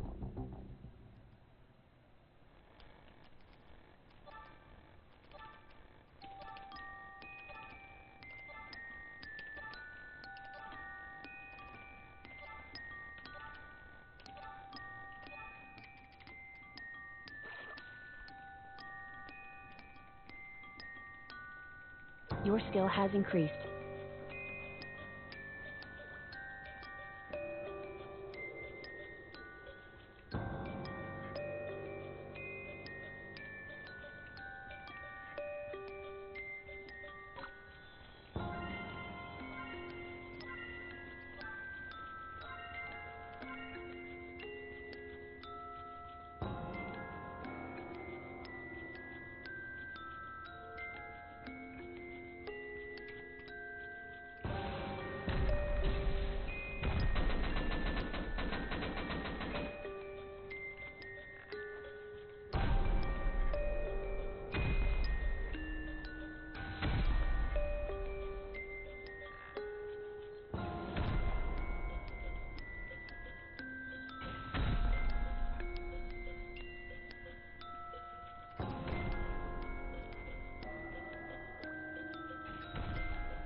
Our walls blown down, our loot taken, bodies killed, base griefed, and then left.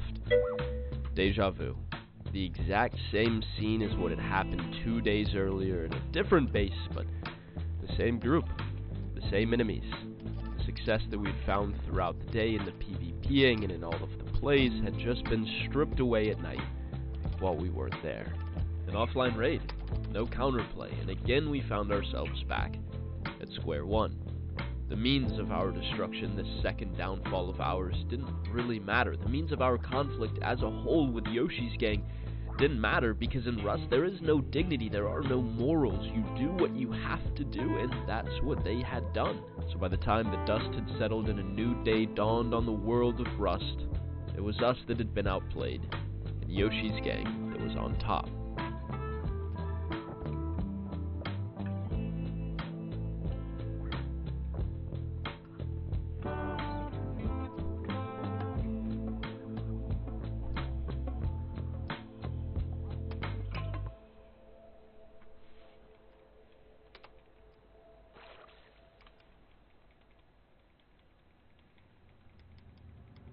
Except the day that I am bested twice in one wipe by my enemies, both times the exact same way, is the day that I have lost my mind. And although Rust has the ability to do that to people, the night of September 22nd was not my time to go.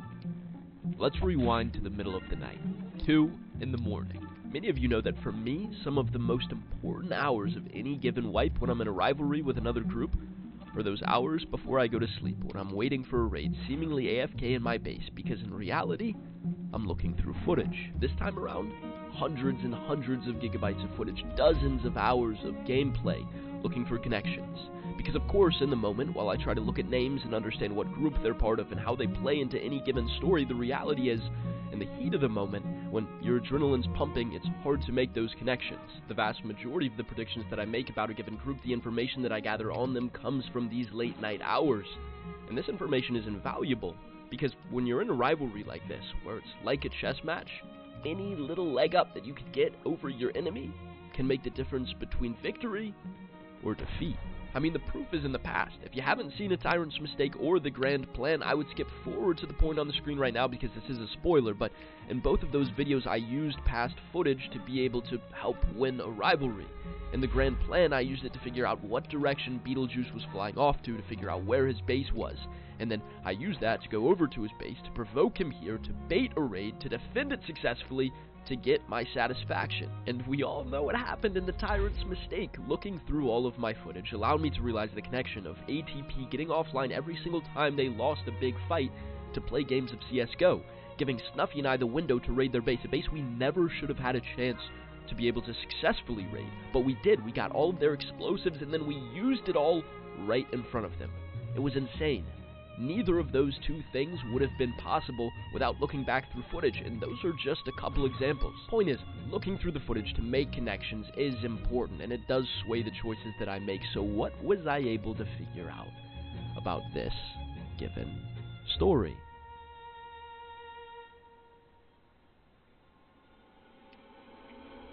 Two words, spelled as one. Chicken wing.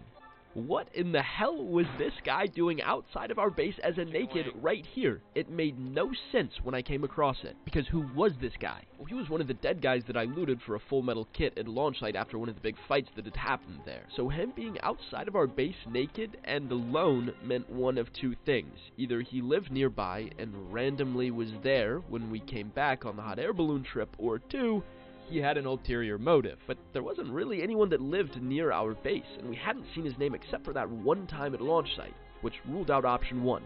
This meant he had an ulterior motive. So I then focused specifically on that fight that happened before we looted his body at launch site. Was there anything that caught my eye? Yes, this LR skin that I got off of Warwick's body. I realized that in looking through all of my footage, I had had that LR skin in my hands for most of the day. Why? It's hideous. Okay, it's not hideous. It's just a bizarre one to choose. There are better options. But when else had I seen that LR skin not in my hands? Well, earlier I saw it on Warwick's body again at the sewer branch fight, but even earlier than that, your Mad was holding it here when I killed him at the launch site fight. And it's hard to say for certain, but I'm pretty sure this bottom guy here was holding that same LR skin. It was the LR guy that would go on to climb up Triple Silo. And then Snuffy dropped off those guns underground in the tunnel system, and two of them were that LR skin, not including the one he already had that he brought home. So the conclusion that I came to was that Yoshi's gang used this skin for their LRs. So this kind of planted the seed in my head. All the times I'd seen Warwick, I'd seen him with Yoshi's gang's LR skin. So what if they were just all the same people, and they had name changed? It was the same group. Now, literally the first time we had seen Warwick, we thought that this could be the case, but we checked his Steam profile, and there was nothing conclusively linking him to Yoshi's gang. That was probably because it was privated, but we couldn't find his battle metrics either. So we sat in the launch site tower staring at their base, seeing if anyone came or went, and no one did. That's why we were under the assumption for the rest of the day that Yoshi's gang had gotten off and this was an entirely different group, but now looking at the footage and seeing that skin and chicken wing and the timing of everything, it was too big of a coincidence. So of course I took a closer look at every single time we ran into Warwick throughout the day, and one moment caught my eye. I left the footage in, you guys probably noticed it at the time, but when I died to Warwick right here, his profile picture was Yoshi. This was it. This was all the proof that we needed. This was the profile picture that Fat Yoshi had been using. So this proved that they were the same person. Warwick was Fat Yoshi.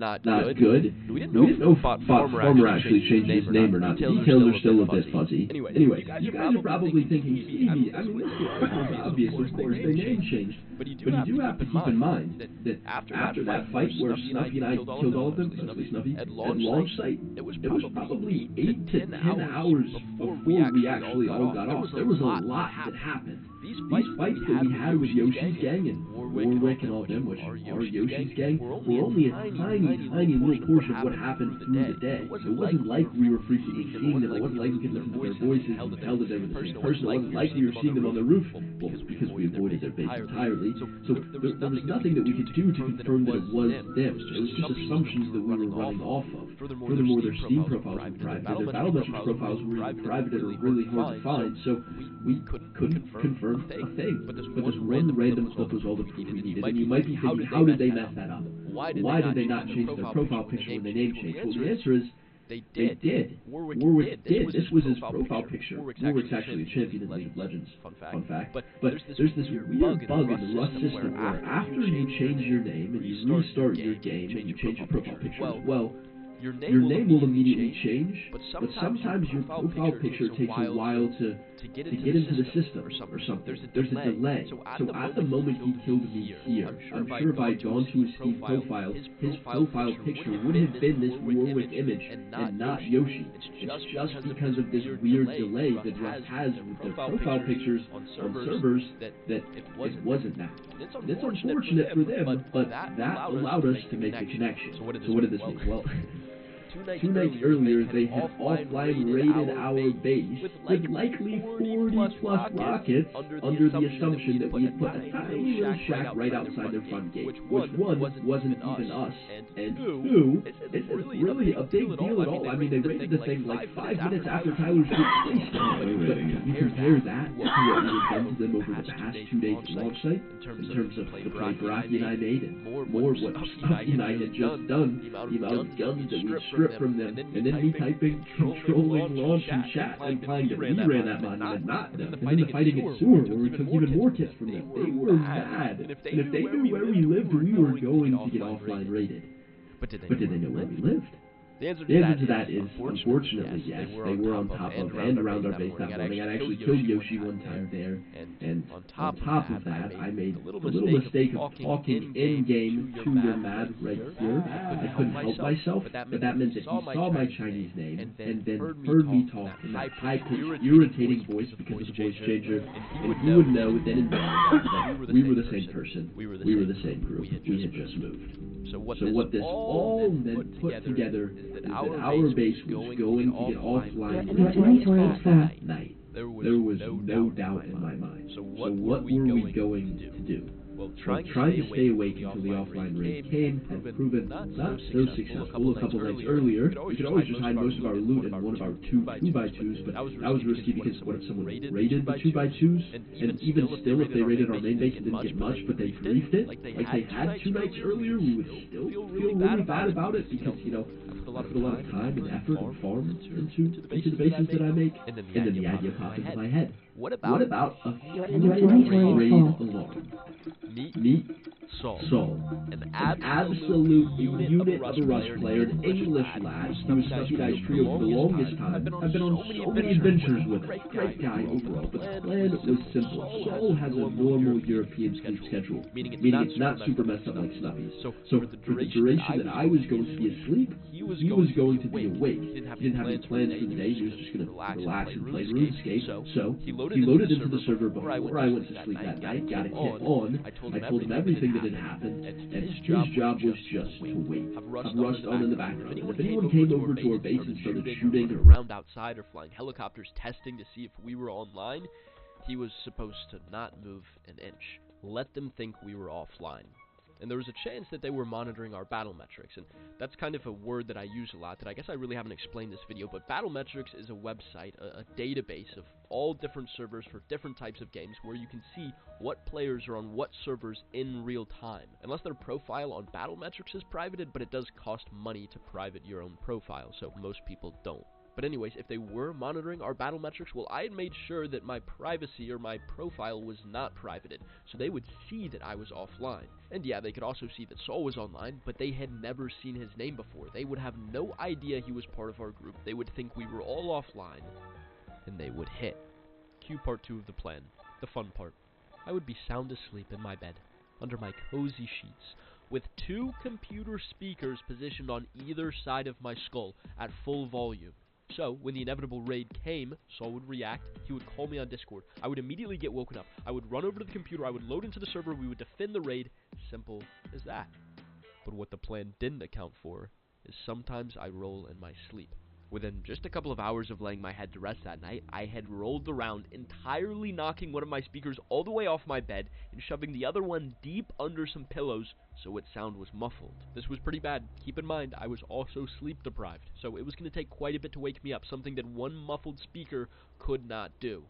5:30 a.m. came, and with it, the inevitable.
Well, that was easy, right?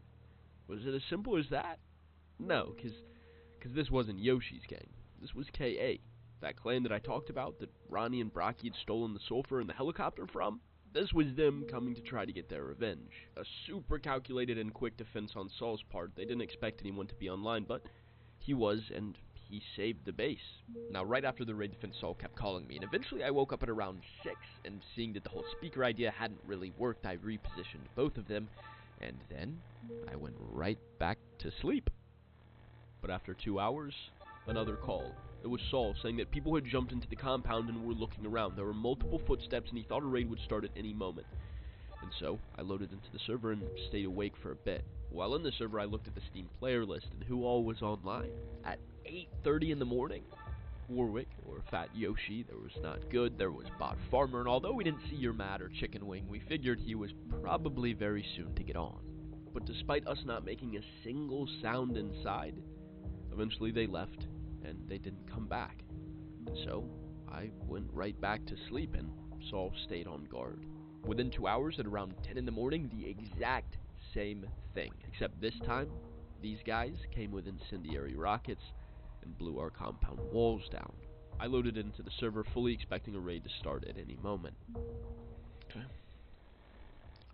Should I get my coffee? I don't have time to heat it, do I?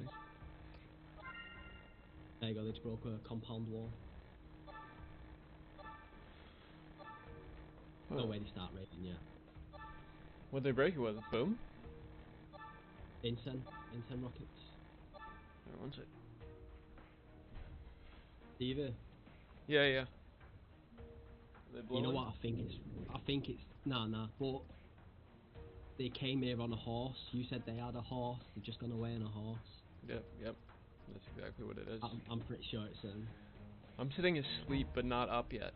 I'm gonna go keep my coffee. I may have time. That'd be huge. Just log on first. I'm Get logged the on. I'm rockets. sleeping. I'm in the screen. Alright. Maybe.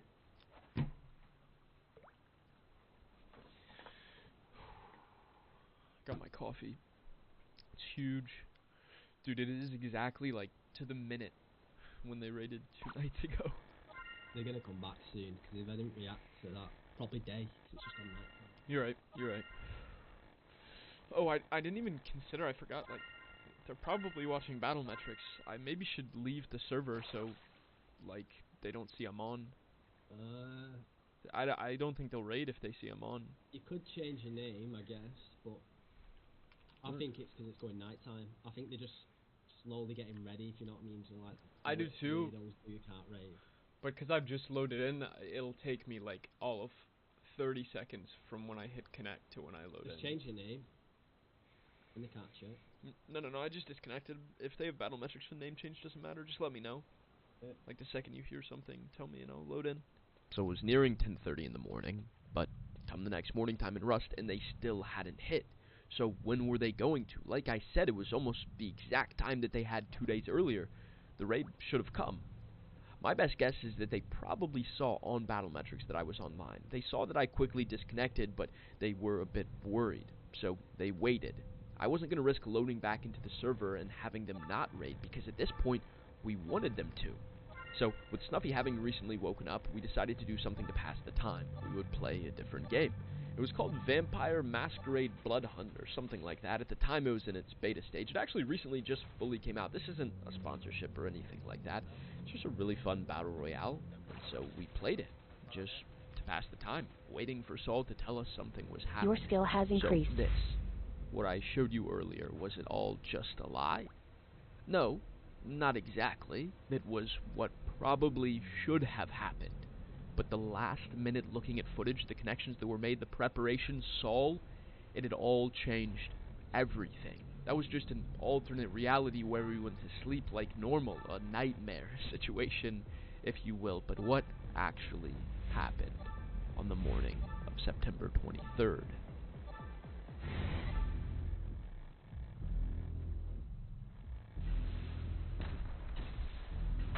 Rockets, 3 rockets. Okay.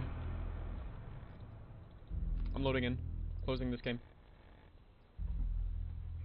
Yo, my loading's taking forever. This can't be real. Do they know you're there yet, Saul, or no? Yeah. Okay. They still going, or are they leaving? They'll probably just leave. Nah, they're fucking pummeling. Oh, shit. Top down? Side. Side.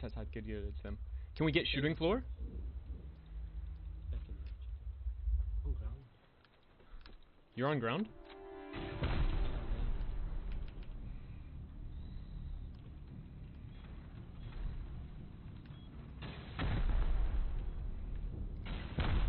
They're about to be in second story loot soon, bro. I'm dead. One dead though. Full dead or down? Full dead.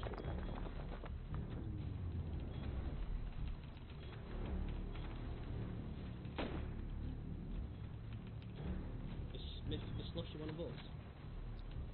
Blueprint, you can take a shit.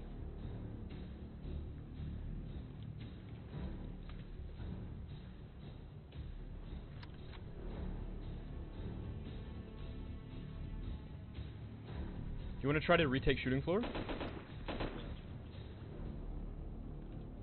Could be, I'll see if that lights up. Were they in there? But they were in there earlier, weren't they? My loading, I think. Ground. It's so low. No, flank base. Yeah, I'm responding there. They're about to be in second story. I don't know what to do even. Oh my god, my loading is so fucking long now.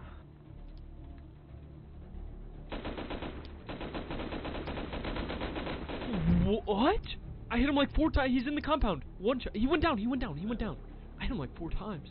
Oh, he's probably getting rezzed if anyone can peek.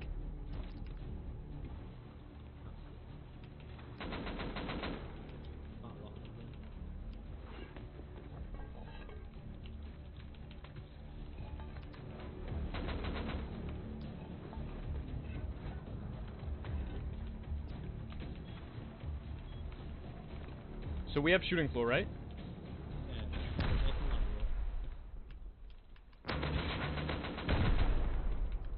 Killed one, killed one. One down, one down. Give me 5-5, give me 5-5. One more down, one more down. I'm down on shooting floor. You can pick me. He's hit 3 times. Who's on the roof? Me. Down the ground. Okay. You can pick me, so I'm in the shooting floor if you need to. Nice. I am MP5, yeah. You're behind them? Okay, yeah, I see you. I'm dead. Oh, I see you.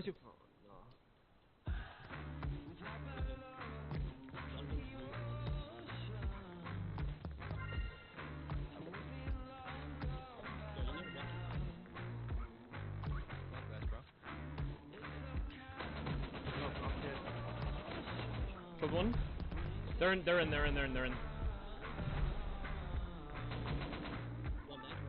Nice. Should be all.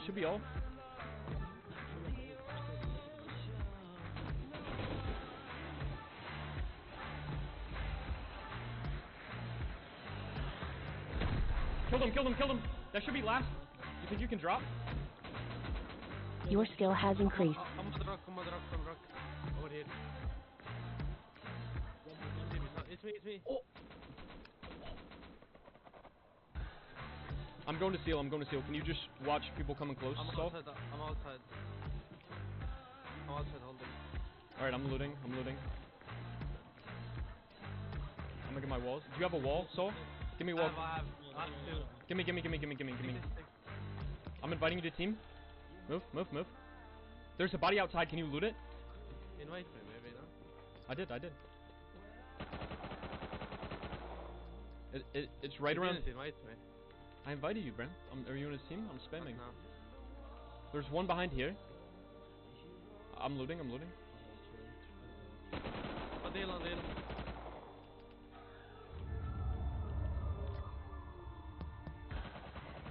Killed the guy on the roof.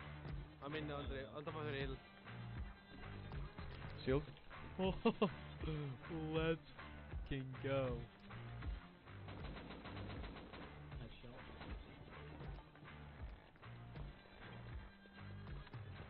I think there's a guy behind compound. Unless that's one of you.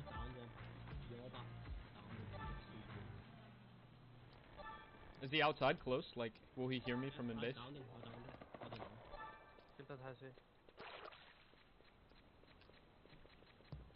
Hey Warwick!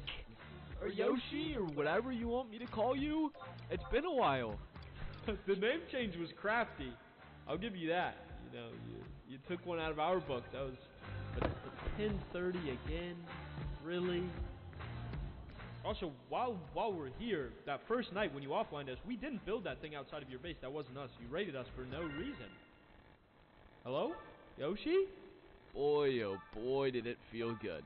And it was about damn time. We'd been waiting since late the previous night for a raid to come, and it finally did. Except this time, at 10 in the morning, we were online, and we were ready. And our chess match, well, we knew what this meant. We were now firmly in the driver's seat, no questions about it, but there was a negative to point out about this whole raid situation. Remember when the compound was getting built, and we were under pressure from Yoshi's gang, and Brocky just slapped the wall down? Well, during the raid, because that wall was so close to our base, it had broken, and when we were sealing the breach and repairing all the damage that had been done, we didn't really realize that that wall was missing, because the gap that was left behind was so small, but people could jump through, and they had. Because in looking at all the bodies, we realized a couple of them were missing loot, and we didn't have any extra explosives, which we should have gotten from the raid defense. This most likely meant that because Yoshi's gang had placed so many outside bags in preparation for the raid, when we were killing them as we were defending our base, they really didn't have a respawn timer at all. They could just spawn in a bag and run back to their bodies. And after we had kind of won the entire defense already, one of them snuck in through the hole in the wall, had grabbed a couple inventories of loot, most likely all of the leftover explosives, and had made it away. At the time, we didn't really notice it in the chaos, and the reason we weren't looking for it is because we had sealed the breach. We had placed walls. It's just after the fact we realized that this gap was now there. We fixed the issue, and it really wasn't that big of a deal. I mean, it was still a huge success on our part to defend the base successfully, but it did mean that Yoshi's gang potentially got away with a good bit of explosives, and having the explosives of a group that raids you after a raid defense is one of the most rewarding things, because that's what they work so hard to grind for, explosives. And this kind of gave us the realization. It didn't matter what we did, how we prepared, where we moved, how big our bases got, all the plans we put in place. Yoshi's gang was going to keep coming back until our base was gone. Of course, there was only going to be one way to stop this, and that is to raid them. That's what we needed to do. We needed to wipe them from the server. We needed to kick them out of the area that was once ours. We needed to head to the belly of the beast, and we needed to bring a lot of explosives with us. Because on the surface, their base looks pretty simple, right? Honeycomb 2x2. But when you look closer, you realize that they have 10 plus turrets. Their base is probably metal and then double armored, meaning it was at least 32 to 40 rockets just to get to the core. It was going to be filled with garage doors. Also, their area was littered with outside bags, meaning we were never going to be able to put them on bag timers. They would just respawn outside and run back in. And then there were all of the TCs, propped up off the ground so that no one could hide behind them, but there were dozens of them everywhere, meaning that we wouldn't have building privilege to make a raid base. We were going to have to raid into one of the TCs or go without a raid base. And that wasn't even the worst part. There were a bunch of little bases nearby that they should have raided, but they hadn't, which could only mean that it was their bases, flank bases, and they had a bunch of them probably filled with kits. We had to consider that if we started raiding too. And also, they had just come to raid us with 4 to 5 people, meaning we had to expect that at any given time there potentially could be 5 of them defending. So long story short, there was a lot more to it than just raiding a honeycomb 2x2. You know, plus the possible implications of losing the raid to them were terrible. It would only level the playing field with us and them in terms of the rivalry. That was something that we could not let happen. So the plan was set. We were going to think about how much boom we were going to need to raid their base, and we were going to get double that. And then, by the end of the day, hopefully, September 23rd, we were going to hit Yoshi's gang and knock them out for good. But like most plans in Rust, it didn't go exactly as we hoped. By the time we'd fully repaired our base, it was nearing 12, so as the afternoon was rolling around, we went outside with some jackhammers to hit sulfur to craft explosives.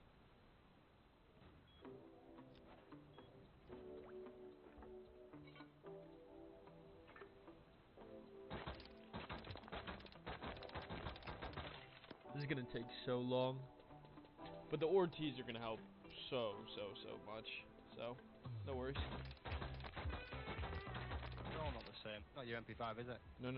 Where's it at? Like K13. If they're going directly towards you, I can cut them off maybe in the middle of the ridge. I'm just sitting here behind the ridge, and I can walk. So. Yeah.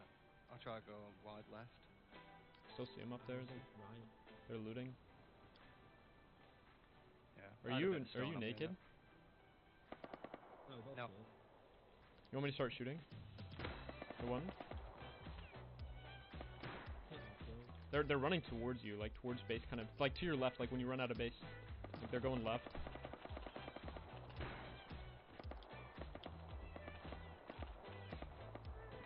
The one? He walled.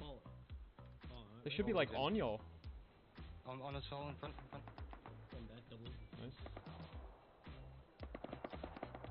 One dead. Nice. Should be good. I'm gonna go deeper quick. It's one of them suck my My PP back, and warbacks. Oh, Warbacks? Yeah. That's one of the raiders. And this guy had a jackhammer. There's a naked at this place. Yeah, he's mine. Oh. They might live here. This might be their secondary base. I'll just kill the naked outside, check his enemy. Was it he lived here, you think? I don't know, he's just at the front. So, maybe. Warbacks. Yeah, bro, you want to raid this thing right now with the rockets? Yeah, sure. Yeah. These guys are gonna come again, bro. They're gonna keep coming until either we raid them or they successfully raid us. It's like one or the other. Yeah, naked's following us. I'd kill him. It'll maybe put him on a timer and then we can raid. put in the other large furnace. This one's full, but there should be room. I'm just gonna grab rockets and we go. Yeah. If you think about it, how cheap Expo is, it's not that much. Is that at their base?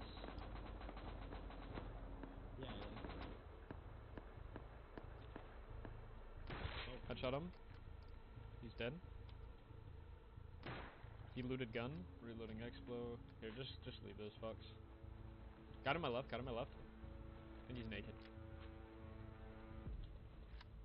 Is that this stone wall, I believe? Your guy. I'm reloading. 160. We just need to raid this shit fast before it... I'm gonna get up on top of the roof. Go from. You have backside ladders, there. right? Yeah, yeah. You want to go from... Yeah, you want to put the ladders... I'm Like, ladder put the up, ladders ladder right here. Right here, right here. Yeah, yeah. So don't break them. I'm going. How can I make that? Come on. He's opening doors. There's no peek, so you're good. double door. Sync like normal. Yeah. I'm blowing it. I'm blowing it. We need to watch out for that side guy. He's still about. Yeah, yeah. I can't watch him. I can't really see without exposing myself.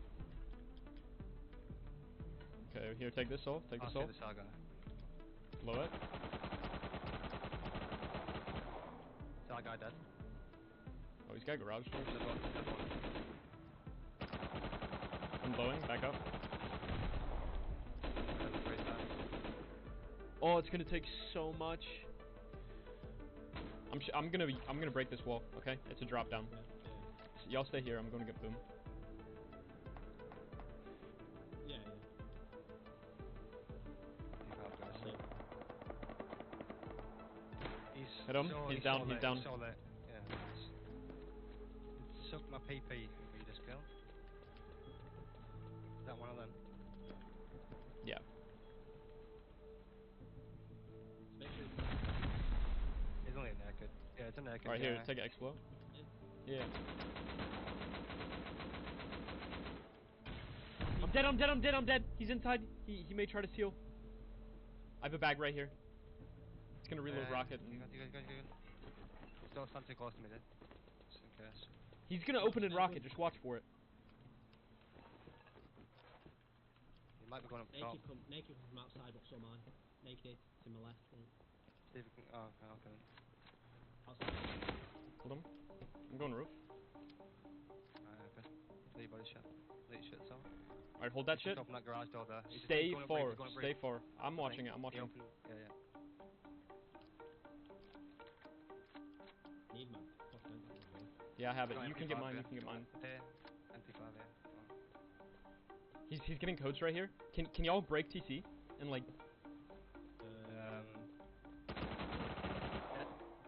A ladder up in there. Got a ladder. Yeah. I'll place it like a idiot. Yeah, Mario's with him. Yeah, he is. Mario. Wait, easy. drop that AK, Nate. Yeah, drop that AK. Yeah, I'm Give me a push ammo back. I'll give you this Okay, far I'm gonna back. blow TC. I'm gonna blow TC. Are you got TC crafted? Leave it. TC crafted. No. It's No, one on ground. is there loot? Is there loot? This is me, I'm getting off for a second. Let me take a look. Oh, they're f***ing loaded. TC's gone. That's where he was last time I saw him. He closed that door. Wait, there's one garage door. There's one garage door. I don't have a ladder. So I think he's. So he's in there. Yeah, I have 2 C4. Do we have a rocket or Explo? I got one Expo. That's it. One. There's no way this guy has this base so fucking upgraded. We need destroy bags. I'm gonna destroy. We need to bags. get TCs. That's what we need to do. Or TC. That's what we need to do.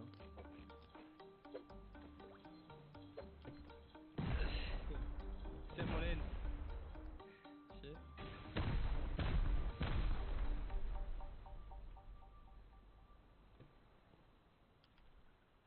He didn't have, Worthwhile. it was not worth it. Oh, we had an M2. That's f***ing worth.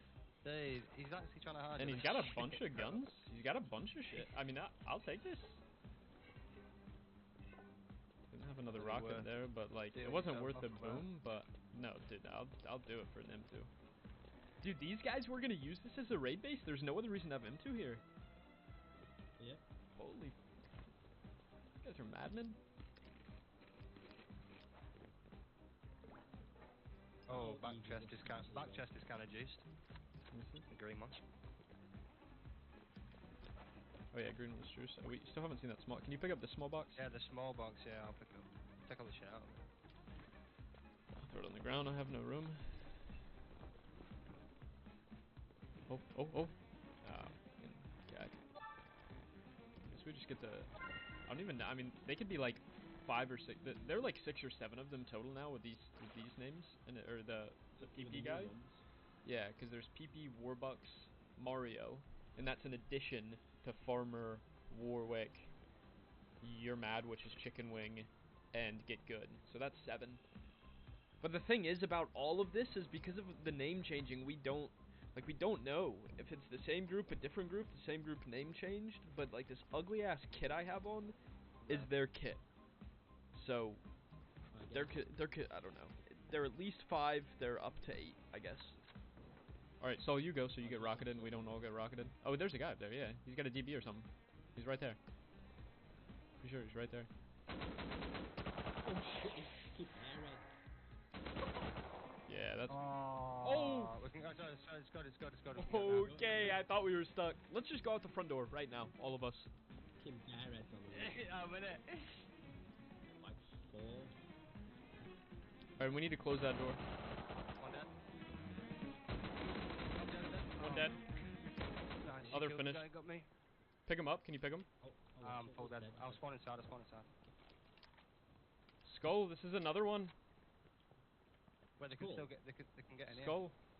Where can they get? Where can they get? Oh, never mind. Okay. I thought you had a bag in there. Look. Here, just come to... Oh, wait. Oh, I'm gonna. Oh, these are different guys. These are different guys. They have a row of meds. Inequity and Skull. Mario's dead. I got no clue you can do that. Yeah, I thought they'd think it was so stupid I wouldn't do it. I think he was too busy trying to focus on me after me. Yeah, he was. So now we were pretty confused, because Mario VG10 and Warbacks were at the raid this morning, so we had thought that they were just part of Yoshi's gang and they'd been name changing or whatever, and that's why we hadn't seen their names up until this point, but that may have not been the case. Although, if it was, that meant that Yoshi's gang had raided a base beside us to use later on as a raid base. And that kind of made a lot of sense, because in one of the small boxes, one of the metal kits was one of the kits that Yoshi's gang had frequently been using throughout the wipe. Plus, there was an M249 in that base, and I can't think of any other reason why it would be there. But there was really no hard evidence, no proof that this was the case. We were kind of in the dark, and we had just used a ton of explosives to raid that base. Now, all in all, I would say it was worth it, because we got an M249, which is kind of invaluable, but considering how many explosives we were trying to get to raid Yoshi's gang's base, maybe it wasn't worth it, because every single bit of boom we had just used only set us back further time-wise in terms of when we could actually go over and raid their base, and we were trying to do it sooner rather than later. Nevertheless, we continued farming for the next while, and then we heard Bradley getting taken. So we dropped all of the resources off at our base, I grabbed the M249, and we ran over to launch site. Now, we were planning on doing the triple boost, but I'd never done the boost with Saul or Nate before, who was the other guy we were playing with, so our chemistry was a bit off, and by the time I finally got to the top of the building, everyone was gone. Except for a couple full metal guys that I tagged a bit, but we got no kills, there was no Bradley loot to be seen. And actually, the guys were running in the direction of Yoshi's gang's base, it was probably them, but we had taken too long. All the loot was gone. But while running back to our base with the M249, we heard some explosives, and they weren't too far away. They were on a little island in the corner of the map, and so we decided might as well see what was going on.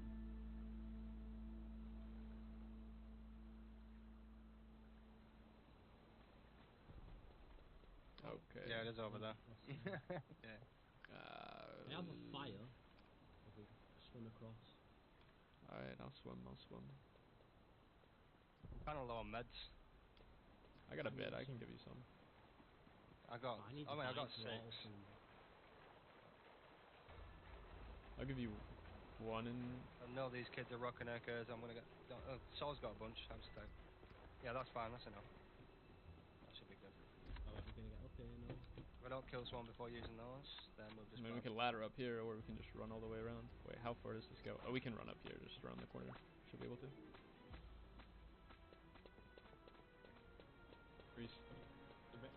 right, I see it, I see it, I see it, I see it. It's scrappy, yeah. I'll fight it. I'm just acting like we don't see it. I'm acting like we're... Okay. I'm no longer acting. Yeah, I'm hit. No, I might go right then. Yes, okay. I can start M2ing them.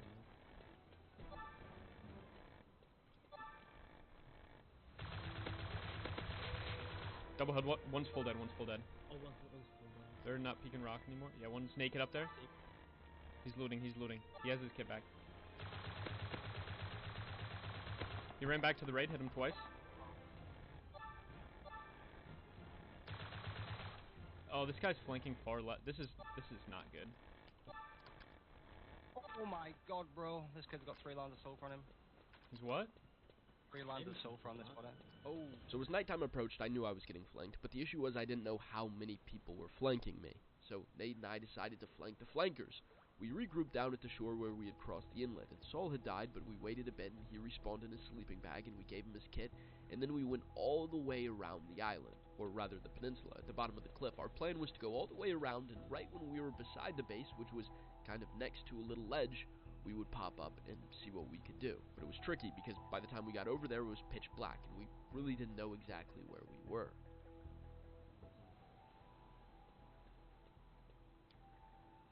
Uh-oh. Very nice. I'll see the flashlight. Alright, we need to each get one of these nodes. You see these nodes? Yeah, what's that hook there? I reckon... Do you reckon we wait till they're getting a scrappy and then just fucking beam them? Yep. Like, just take them all out at once. There's a guy outside. He's coming. Don't. Unless he comes. He's checking around. Stay hidden. The flashlight.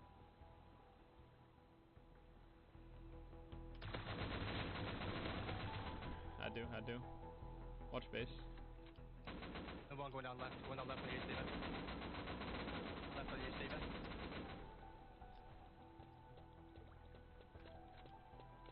I'm lit. One's flanking left on the TC. Into med. Backing off the side. Back up. Is there another? No. Another. It's 3 dead. Naked. Dead. Dead. Dead. Alright, I'm looting. We need to find front door, not top door. Wait, I think they raided through top. They got a door right here. Yeah, they're trying to seal it. The top door is their door. Are y'all good to cover while I loot? I don't want to look down until we are. Yeah, reloading and shit. Medding up. No good. Gotta kind of pick up all the guns in case naked's come by. I got the AK body I killed. And the other guy. I've got 2 rows of sulfur as well. Alright, just hold. Anyone have low grade? Yeah, some in the, yeah, already. Alright, oh wait, there's loot on this body. This guy on the ridge, we killed, right? Yeah. Alright, cool. Okay, so Ready to dip. a bunch of sulfur. I ain't flew in ages. Okay, I can fly. They're gonna come out, so watch through the thing at the front. Holding. So yeah, a little 30-minute counter raid, 3+ rows of sulfur, plus a bunch of metal kits. It was super worth it. And we got a scrap heli, which was really, really nice. But this is where things start to get interesting on this day. A couple hours passed. It was probably 4:30 or 5, I would say, and we were continuing to farm. Of course, keeping the sulfur in our furnaces, smelting, turning it into gunpowder. But while Saul was doing all of that, Nate and I were farming. We had run our way over in the dome direction. You good? Yeah, not me. Oh, there's an AK guy in this hole. I mean, you don't have to come, but good sketch. I'll come over. Wait, is that gas? That's where the shots were coming from. I don't know if he's there or not. I'm crouched behind something. Oh, I see him. Oh, yeah, 2 of them. Comes. Crossing towards you right there. So at the base, they're going to be going from the right of it. Okay. Left side of the wall. Tag one twice again. One dead. Kill another. Both dead. All dead. All dead. Let's go. Hit him up. No. Come. They live right here. KA. These are the guys that offlined us last night. Back to the AK, bitch. Alright, you loot up. I can even loot. Alright, you cover, I'll take his kit. Just cover. So yeah, that was cool. Some nice little revenge on the guys that had offlined us the previous night, even though, Saul had successfully defended that raid. But that wasn't the interesting part. We dropped off all the farm back at our base, and then we switched back over to MP5 kits. We got some Ortiz and jackhammers and ran back to Dome, to a hot air balloon that we had seen. And we took that over to a snowy island, our thought process being it probably wasn't as farmed as the area around our base because, it was an island, which is less populated than the mainland. But by the time we'd farmed the entire island and we were really just focusing on sulfur, we realized we still had inventory slots. And so we hit some wood and we made a bridge to the island just north of that island, which happened to be the island that the E9 clan controlled, that their compound sat right next to. So of course we were on higher alert here. We continued to farm sulfur, and after a little bit, we heard footsteps coming from a cave on the middle of that island in the middle of nowhere. And at this point, with our inventories almost entirely full on sulfur and metal, we played this encounter as safe as we could. I think it's coming up, Get there soon. I'm pretty sure it's coming out. Yeah, just hold there. He's about to be out. It's very close. Jumping up now. Nice. You wearing Kit, anything? baby. Full kit? Yeah, full kit. Alright, we get these 3 sulfur nodes and we dip. I'm nearly full. Oh, Stevie! What does he have? Stevie, that's AKs pretty much. I don't know. There's another one jumping up. Come on, loot him. Okay, loot him. I can't. Okay, I'm coming. I'm grabbing the AKs. I'm just gonna grab the AKs. What? Yep, we gotta go, bro. Oh shit. Alright, let's dip. We got everything. Fuck it. There's another guy coming up there. We gotta go. Yeah. Let's go. Fast. Is that the best over there to the left? Yeah. Oh, it's decaying. Shit. Oh, it's decaying. We might be fine. Maybe I don't know. Maybe he got decayed loot from their base. That'd be huge. We're flying home in the balloon. Yeah.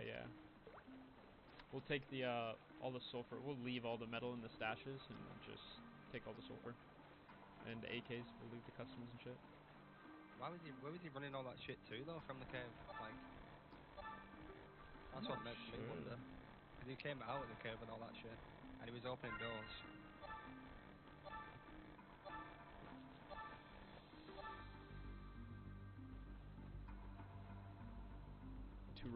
I'll go ahead and put 2 rows of sulfur in the little stash thingy of the hot air balloon. Did you start high qual? Or yeah. Yeah, take that.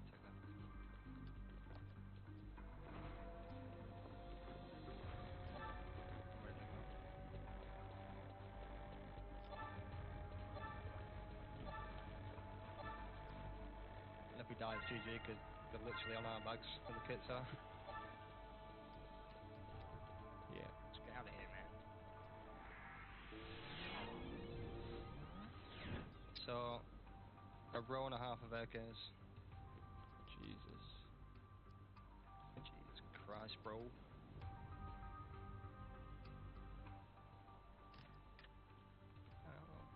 Pretty much here. Front door. I'm gonna throw this shit in here quick.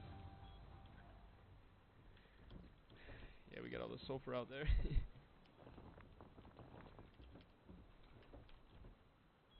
Oh, I don't want him going through the floor, actually. What are the odds we're there, right as this guy's coming up with all these AKs? Oh my god. I think one went through the ground. Nah, it's fun. So, of course, a successful but bizarre outing, and everything that had just happened would be important for later, but before we could even get all the loot in our boxes, we heard the patrol helicopter. And so we tagged it and we took it with the M2 really, really fast, and it landed at the top of the hill, kind of near our 2x2. But this is kind of where our luck for the day ran out, because by the time we got up to the 2x2 where the helicopter had crashed, there were already people there. And guess who it was? Warwick. It was Yoshi's gang, except there weren't just a few of them, we counted 5, and that 2x2 up there that we thought we were going to be able to respawn in and kill them from, well, it had just recently decayed. And we knew it just recently decayed because there was still loot in the boxes. Anyways, we tried chasing them down as they were running back to their base, but there were just so many of them. We killed a few, but were eventually overwhelmed, and that was that. They had countered our heli take, and they had done so successfully. But now, being a little bit past 6 p.m., seeing that there were 5 of them on, it let us know that they were probably doing exactly what we were. We were farming to raid them, and they were probably farming to raid us. It was an arms race. Who was going to farm enough boom to raid the other group first, and how were they going to do it? We guessed that they would probably try to wait for us all to get offline, but we wanted to raid them when they were on. That was going to be tricky, now that we'd seen 5 of them on, but we were determined to make it happen. And so we needed to farm more. And of course, the more people on the merrier, so Ronnie, Brocky, and Vio would get on, and Saul eventually would get off, and we farmed everything we needed. Sulfur for gunpowder, and pipes for rockets. We all had our heads down, grinding out a bunch of boom.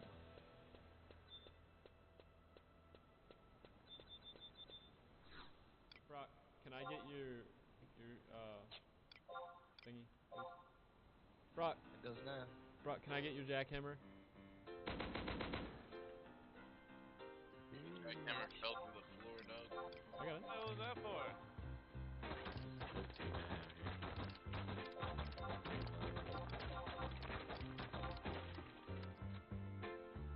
Was it Like full shit, decayed? Well, it's not full decayed, the doors are still there. So while I crossed the road and was pushing down south to farm sulfur, Ronnie, Brocky, and Vio had run north, up to the E9 compound. And weirdly, a lot of their gates were open. The base looked kind of decayed, maybe it was raided, a lot of the doors inside were open, and there were a ton of people there.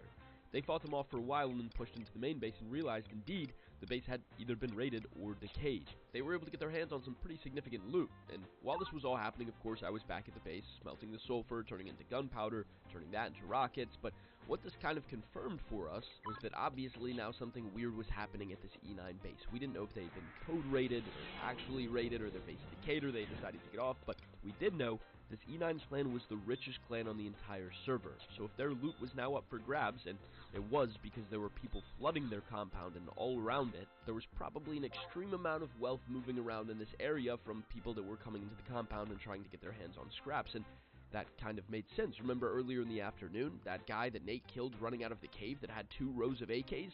That was most likely loot from this compound. Now fast forward a few minutes, Ronnie, Brocky, and Vio were still looking around in the E9 compound, and Nate and I were at Outpost doing a recycling run. Now, apparently, while we were at Outpost, there was word going around in chat that a group had gotten away with a couple boxes of sulfur from the E9 base. People lie in the Rush chat all the time about what loot other groups have to try to get those groups raided, but this time we kind of believed it, because we had kind of seen what loot was in that E9 base, with the couple of rows of AKs that we found from the cave guy and all the loot that Ronnie, Brocky, and Vio were looking at now inside the compound, and so we kind of believed the bold claim. Now, there was a group in the chat that was denying having the explosives because they were the ones being accused of having them, and one of the group members' names was Spartan. And on the way back from the E9 compound, Ronnie, Brocky, and Vio passed Spartan's base. They knew it because they killed him as he was running outside. But first, here's some of the loot that we actually found in the E9 compound ourselves. Oh my god, 3 boxes of charcoal? Sheesh. Oh my Pure god. wood seeds? I think we need to go over this area after we depot. Yeah, we will. Damn, bro. Bro. They definitely stole the boom. That guy was not lying about there being rockets, bro. We should 100% raid these guys. I don't, but you know if it's those guys that got it in. Yeah, yeah, it is. I know. I recognize the name. The dude who was in chat, like, no, I didn't do that. That's the guy. Oh, that's the guy that lives in a base? What size is the base? I mean, we have a lot of boom. Yeah, there's literally a box of MP5s in there. If you guys come down into the core, there's literally 3 boxes of charcoal. Oh, no, shout. There's no way. Can you boost me? Hold up. Hold up. No way, you're a Chad. So you want to raid those guys? Like, you know they have the boom? Yeah, we need to raid Spartan. We need to find out where he lives. Oh, we don't know where he lives. We know where he lives. He lives right above the hill in the base 7. Alright, we gotta go raid his ass. Alright, yeah, we'll raid his ass right now. I mean, we have the rockets to do it. We were only running on suspicions at this point, but if it was true and Spartan's group actually had the explosives, there was a potential that a pretty easy raid could net us an extreme amount of boom. Of course, that would mean we would have more explosives to raid Yoshi's gang, but it was risky, because if we raided the base and everything in chat was a lie and there was no sulfur profit, then we would have wasted the few explosives that we did have, only further delaying our opportunity to revenge raid Yoshi's gang. Nevertheless, the potential reward was too high not to risk it. So, we grabbed rocket launchers, rockets, and we ran over. They're just jumping around looting. I know they're just jumping on the chest like scouts. Is this it? Oh, that's kind of big. What the? It's not. It's literally like scuffed. Look at it. Alright, which side do we want? Probably this backside that's all Just stone. blow right here, and then let's boost Yeah. on top of their stairway. Or that Get up in backside there. that's all stone, dude. Hit this wood part. Hit this wood part. Wait, and then, Wait, Wood it's part? quick, dog. It's literally We quick. can't Trying to get get up the back down, No, dude. that's just one twig thing. You want me to shoot into We that can metal? boost right here. We can boost right here. There's Yeah, like 10 you of could us. shoot into It's gonna there, blow yeah. the wall if you. It's gonna blow the stone wall anyway. Yeah, Shoot okay. into the metal. Here, Brock, take. Everyone else watch shooting floor. Follow my rocket, Brock. I'm gonna place a wall We can down go a here, little bit try to lower. down the wall. I'm gonna Yeah, try and place a hit wall. lower. Yeah, Hold on. I didn't want you to shoot into it. that's perfect. Like, See him? Door. Door? Yeah, he closed it instantly there. boost me, Oh, it's boost open, me. it's open, it's open. Boost shooting put a rocket. rocket in Get there. in there. Someone get up here and boost me. I can break the stone wall. What's the stone wall out beside y'all? Check. Oh, up top. Hit him 3 times. That.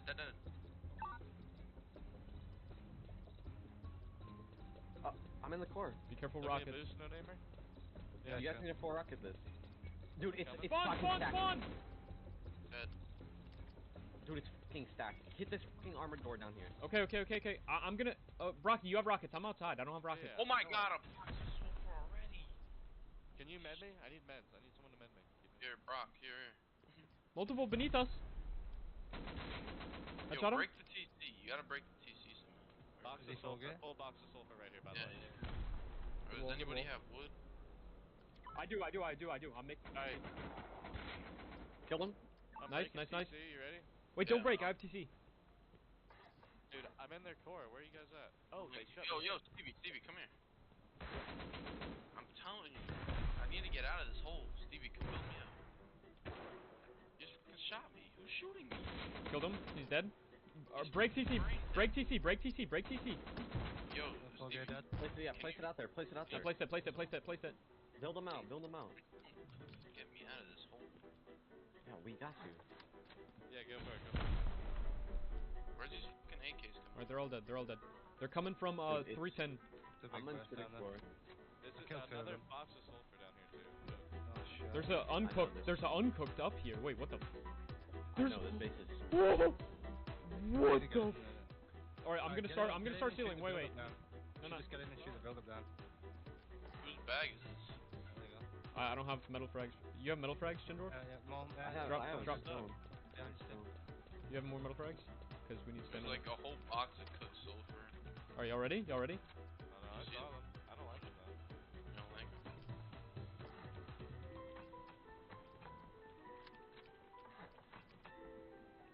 You gotta deal with this shit up here, dog. a fucking small box of high qual, bro. Someone's opening doors? Unless that's one of you. They do. They have like a fucking half box. Where? Yo, Yo! scattered. This shit is... Are you kidding me, bro? Hey, yo, we zooming, bro. We busting. They're going back no. in. They're going back in. Oh, line and a half of GP. This is the nicest bit of it all. Yeah. 40-second temp crash. Yeah, there's a large rechargeable battery. Get this metal armor out of... Like, I hate despawning metal armor, but we have plenty. I think. I can't even really show how much loot was in this base, because every single stash you see on the ground was filled to the brim. We were throwing guns on the ground left and right to prioritize better loot. We were struggling to decide what to do with it all, how we were going to get it all in boxes before it would despawn. It was a crazy but good issue to have. And I would say all of the loot was unbelievable, but it really wasn't. It all made perfect sense, because this base was built right above the E9 compound, which we knew had been decayed or raided. These were the guys in chat that were denying they had the clan's loot, but if you look at specifically what some of this loot was, all of the potatoes and the berry and hemp clones, the rows of metal armor, AKs, and ammo, this was clearly clan loot. The E9 guys, we'd found it. The risk had paid off. This was profit, and it wasn't even close. We're talking a box of uncooked sulfur, a box of cooked sulfur, and nearly 2 rows of gunpowder. Not to mention the absurd amount of high qual and everything else that we got from the base. But still, there was no time to waste. We had a plan to follow, and all of this sulfur would only bring us closer to our goal. So, we each loaded up on the best loot, and we ran back to our base. We had nowhere to put it when we got back, but we started putting boxes in our compound, a bunch of them. We ran back and forth until we got everything that we were satisfied with, and then we began smelting all of the sulfur and crafting a bunch of explosives. And then finally, the next step of our plan went down. With everyone still at our base preparing explosives, I ran over to Yoshi's gang's base, and it seemed like by the time I got there, they were taking Bradley. At this point I would say it was around 10 p.m., getting late, but I was there for a while, just observing, trying to lay low.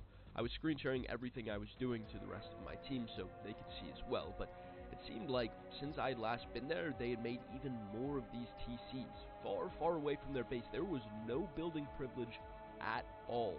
Also keep in mind, with all the name changes, Battlemetrics profiles privated, Steam profiles privated, we would have no idea how many of them were on.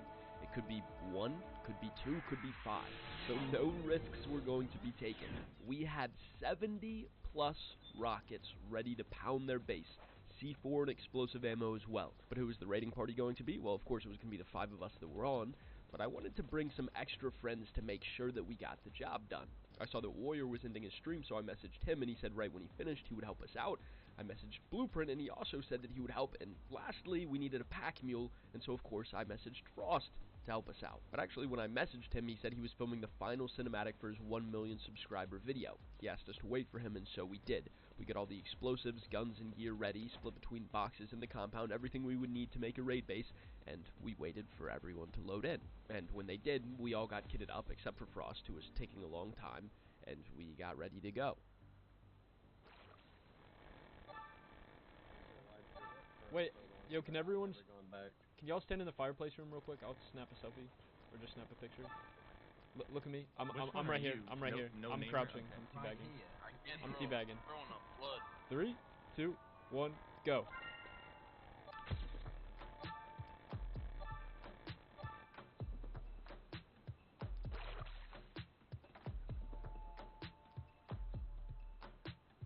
Okay, Frost is taking too long. I say we just go without him. It's almost 11 anyways, so...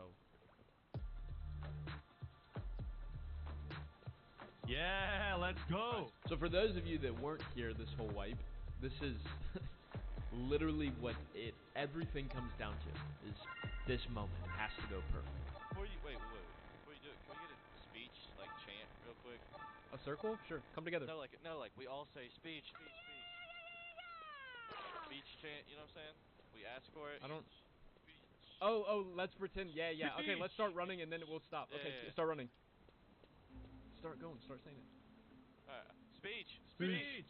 Speech! Give us a speech. I guess. Give us speech. Gather round. We are here today to claim back what is rightfully ours. Days ago, on my birthday, mind you, our home was unjustifiably stripped from us after hours and hours of door camping and roof camping. But karma is real, and we are that karma. Today, revenge is coming.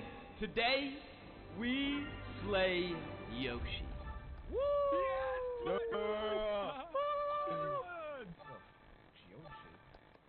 He's the main guy. He's a bad guy. Loser guy. Good speech, good speech, good speech. Thank you. Your skill has increased.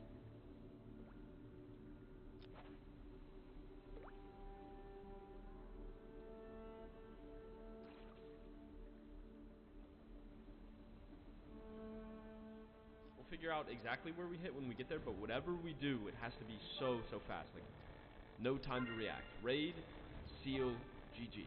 Holy shit, these guys are farmers, dude. Which two say we're going for?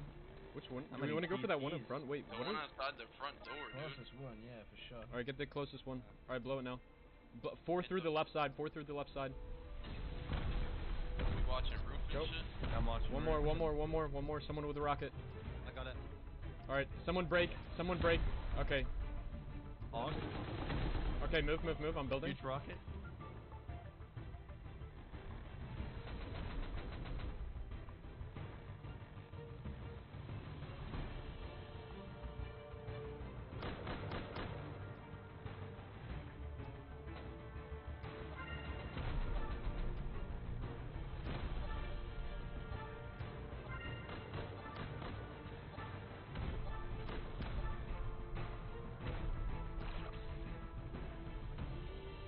Okay, the raid base is done. I'm gonna come down and help Rocket. Just keep going for now.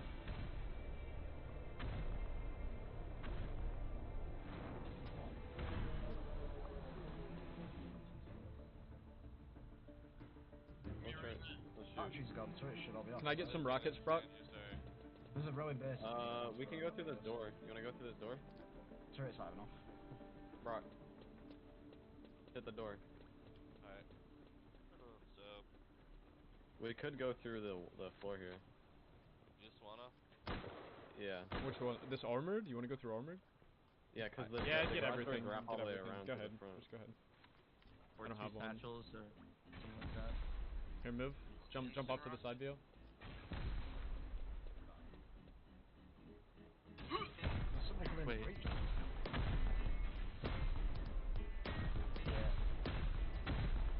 I'm out of rockets again. You're on the ground. The meds in second box if you need them. Where's the other one? Oh wait.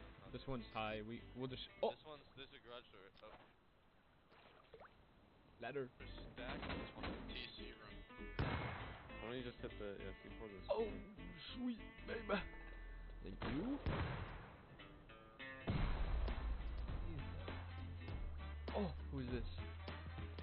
Yuta. I've not seen that name before. Richie. Nice swoop. Oh, I broke the ladder. Yeah, I broke the ladder again. Yeah, armor shit. Ooh, scared the fuck out of me. So you're telling me that these guys have a honeycomb 2x2 and they put up all these TCs that I can see for miles? Yeah, I mean I can't explain it. Watch out. Tell me. Fucking bastards mentality, innit? They spent more resources on the outer Go in the main TCs. base. Like, holy shit. I'm happy to take advantage of it. We already have that. Oh, the target on Target Black spotted. male, shorts.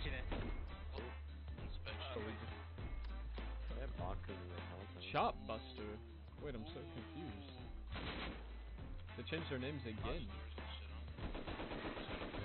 there was a snippy flag guy at our raid booth. Yep.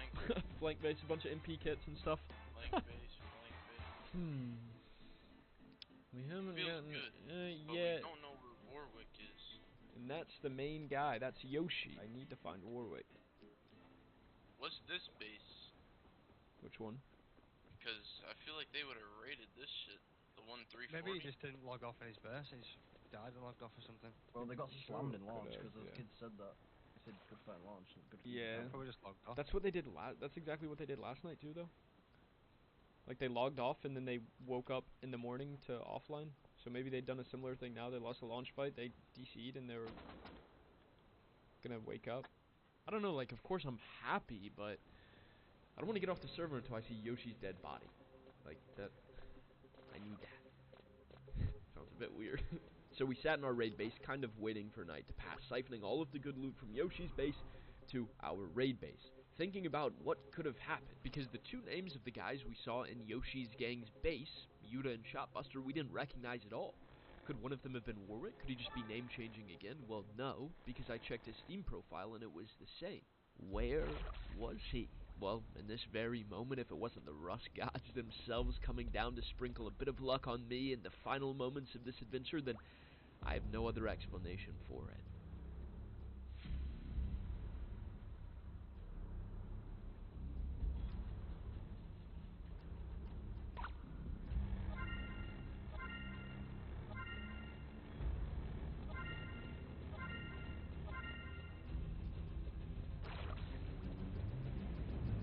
I would have raided these guys in the first night, dude.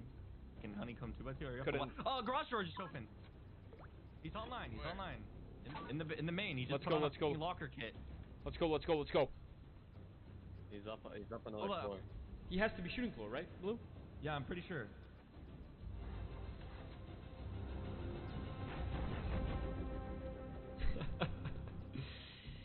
Whether he was far away, doing a raid, maybe farming, maybe he was offline, and Rust Plus had given him the notification that he was getting raided. Warwick had spawned back in. In his eyes, he was defending his base, but from our point of view, he had woken up to put the final nail in his own coffin. Double dead. There's another one. There's another one. Another one dead. Nice. Warwick. That's the guy you were looking for, right? Yes? Why the f*** you kill these people? Is it him? Warwick. Yoshi. Thank you for this. Now's probably a decent time to tell you. Remember those random Chinese characters I changed my name to a few days ago? What do they actually translate to?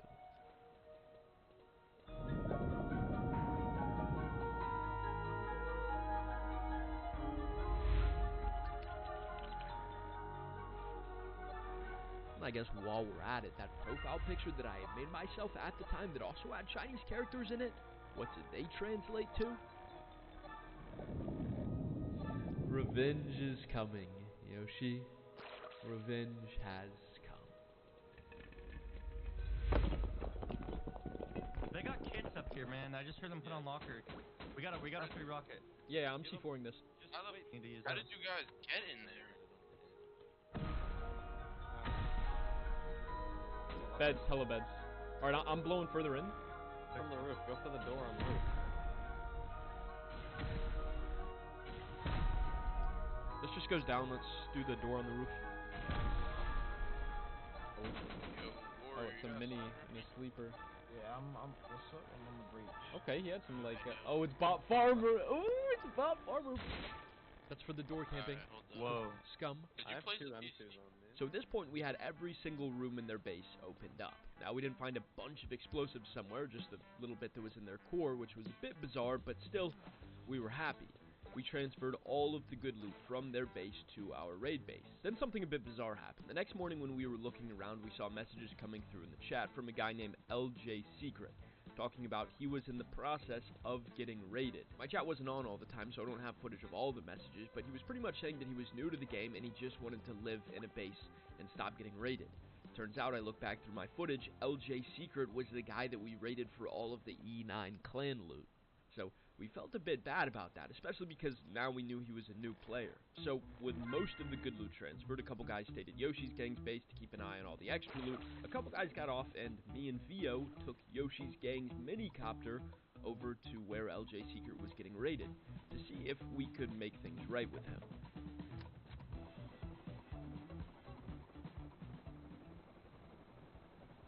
Can we drop you up on this hill? I mean, you're too far I left. see their heli. I actually see their heli. Scrap it. No, it's just a mini. So there's not 5 of them, man. There's no way 5 of them came in a fucking minute. He's actually telling the truth. 2 I Oh, think. he is. Alright, can you go pick up Nate? I guess. I'm just gonna run over. I won't shoot him. I'll wait. Look, there's another mini flying right next to me. I see. One guy. Hazi. I'm gonna kill him if he comes close. He's I gotta zooming. that. Oh, you're actually close, Nate. Fuck. Oh, that's cool. Do you want me to pick? I can pick a couple or something. Wait, they're not fully in. They're not fully in. I can kill one. He sees me. They did see us. We have a river to cross, bro. Do we have ladders? I don't know. One dropped in. 2 dropped in. One's down. Might need the heli to get up. Finished them. We can't get up. No, from heli is what I'm saying. Like, if y'all want to go back to heli, right, yeah. I can hold roof so they stay, like, underneath. Alright, yeah, okay. You wanna send it in? Yeah, sure. I literally can't fly, so I'll just crash this into the floor.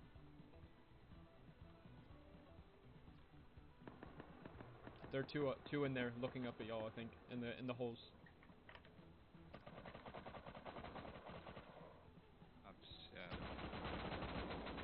One's dead.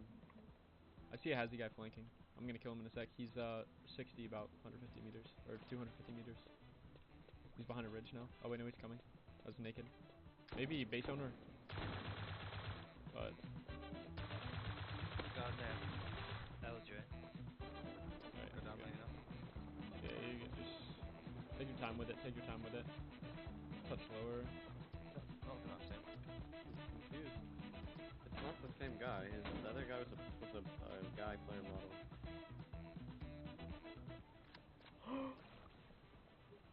Yeah, he's like a kid. He's like 10. Is he? Yeah. Do you have any medicine? He said. No way. What happened, man? I don't know. They just flew a heli in and started blowing stuff up with flamethrowers. Have you ever seen them before? Do you know why they would do that? Was it random or what? No. I mean, I just put the space up not even an hour ago. Spartan, did you have all of that clan on E9, the Decayed base? Did you have all of their loot in your base? F9, yeah. Yeah, like you brought all the loot back to your base, and then someone came and raided you. Yeah, that was me. Yeah, that was us. That was my bad. We kind of needed it at the time. Hey, do you guys have like I need help. When I was putting up garage doors, and they just came, and I couldn't put the code lock, so that when they got in, they changed it, and I don't know what it is, so I can't close it. Man. Oh, okay. Well, he doesn't have to worry about it. You can have a new base. Listen, come with me, bro. Can you get me some low grade from your base real quick, CJ or LJ, and then come to the room? Yeah, hold on. Hop on, LJ. There's a lot of shit, dude. Where are we going? We're gonna go to my base. So how long have you been playing, LJ? I downloaded the game a few years ago, but I never played it.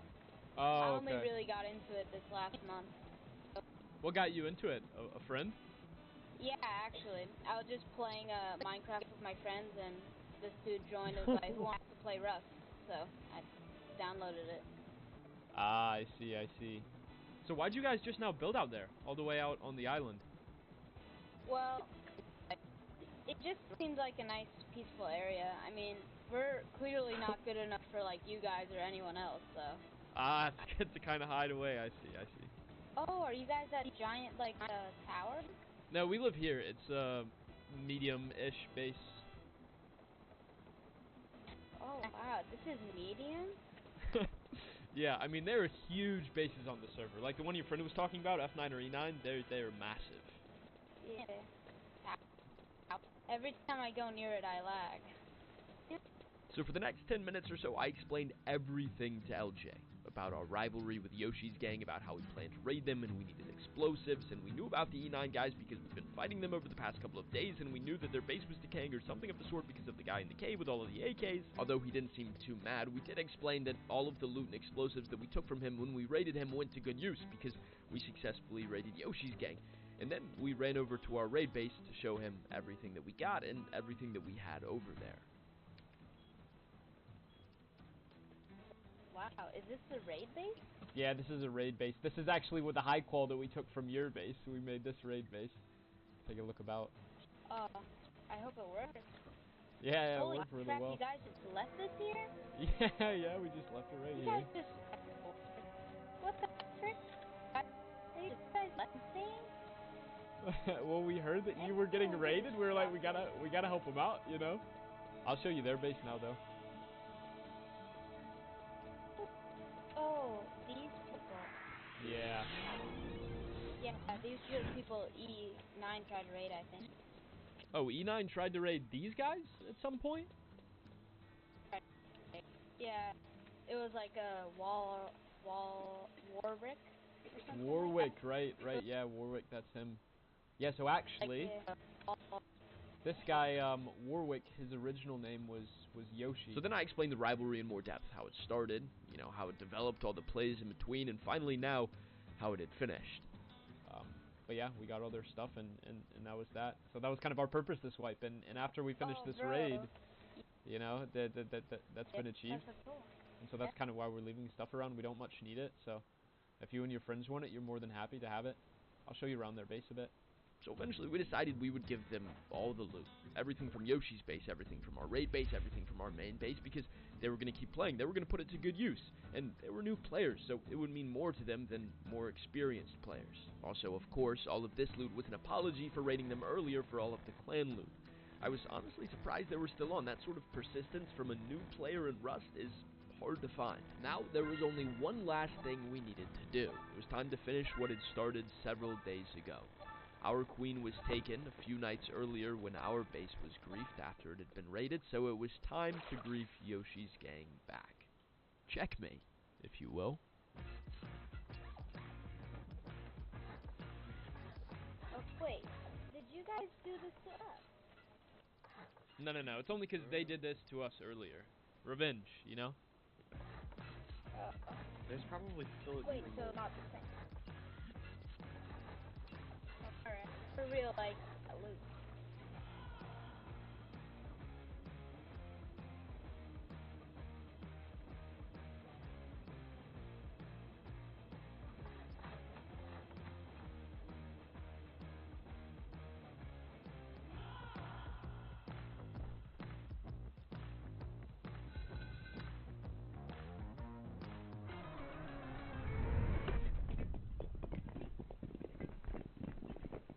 You have these codes now. You can come get this tomorrow and transfer. Your friend has the codes to the main base. Is your friend planning on playing tomorrow as well? Alright, yeah. There's just a leftover C4 in here. You guys are crazy. Wait, so can you like add me on Steam? Just like you've been so nice and it's just unbelievable. Yeah, sure, bro. If you have any questions, just message me tomorrow about any of the codes or anything, or if we forgot to switch any, just let me know and I'll do that. But wait. Yeah, You're telling me you're like Spoon Kids? what do you say? Bro, I am freaking out, man. Like, wait. I'm not. What's not. your YouTube? It's Stevie, not Spoon Kid. No freaking way. Yeah, bro. Now we realize. No, bro, I'm like the frick. I watch your videos all the time. I don't subscribe to many YouTubers, but I'll subscribe to you for sure, man. I appreciate that, bro. Just remember, if you need anything, just let me know. Message me on Steam, and I'll be able to help you out if you have any questions about the base. But yeah, man, it's been real. I hope you enjoy the loot. Hope you get all your BPs, and you and your pal have a blast. Thanks, man. I mean, I know all the other people in the video are like all sympathize and don't want to kill you, but I'm merciless, man. He said, I'm merciless, and then drops you. Yo, he's just fucking melting me straight up. What the fuck? GG's. GG's indeed. With the deal now sealed and Yoshi's gang's base being griefed, and all of the loot in our bases handed over to LJ Secret and Spartan, it was time for us to leave the server. But of course, before I did, I admired what had come from this wipe. Because, you see, the intrigue, the satisfaction from this story, unlike many of mine, comes not from the crazy plays that were made or the plot twists that happened. It was rather the methodical and systematic revenge that took place. Everything didn't get turned on its head all at once. The chess match showed that everything that happened, the resolution of their king now being defeated, them now being defeated, happened one step at a time. Just like life, you know? No matter how bad things look at any given point, if you put one step forward in the right direction, and you keep going, eventually you'll get to where you want to be. And for us, that was revenge. Now, a lot of you may be wondering, where were their explosives? Where was all the farm that they were going to use to raid us? And the answer is, we don't really know. To this date, nearly 10 months after this actual wipe played out, our best guess is they probably put all their sulfur, gunpowder, or explosives in their raised TCs. But there were just too many of them to choose from. We didn't care about the explosives anyways. At the end of the day, our goal was to get revenge. It was to destroy their base. It was to eliminate them from the wipe. Take back everything that they had taken from us. And we had done that. If you made it to this point in the video, I sincerely hope that you enjoyed this story as a whole. Again, thank you so much for 1 million subscribers. It really is a dream come true. More exciting adventures in Rust await me, and so for now, I set out to take them on. You all know, when I have one to share, a story to tell, I'll be back. My name's Stevie. Thank you so much for watching.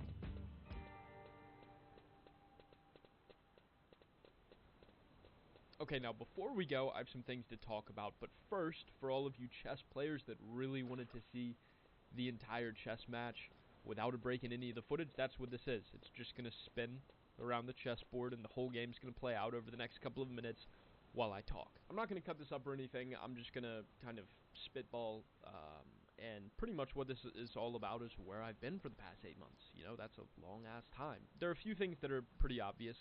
1, it's a 3-hour video, that takes a while. 2, it's a 1 million subscriber video, that, you know, it did take a lot more effort, this video, than once in the past. And then 3, since this footage was all recorded in September, I've moved. I live in an entirely different place. And the reason for that is because when I reflect over the past 3 to 4 years, it has been my YouTube channel. It's been creating the channel, it's been turning it into what it is today, and I'm so incredibly proud of that. It's my life. It brings me happiness. It's what I love to do. But it's what I put all my time into.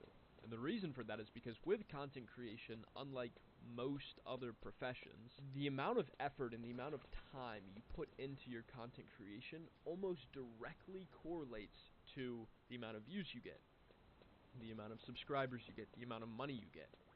So if you take 30 minutes of free time out of your day and you put it towards editing or recording, then you're getting more views, you're getting more subscribers, your rate of growth is increasing. That's just how it works.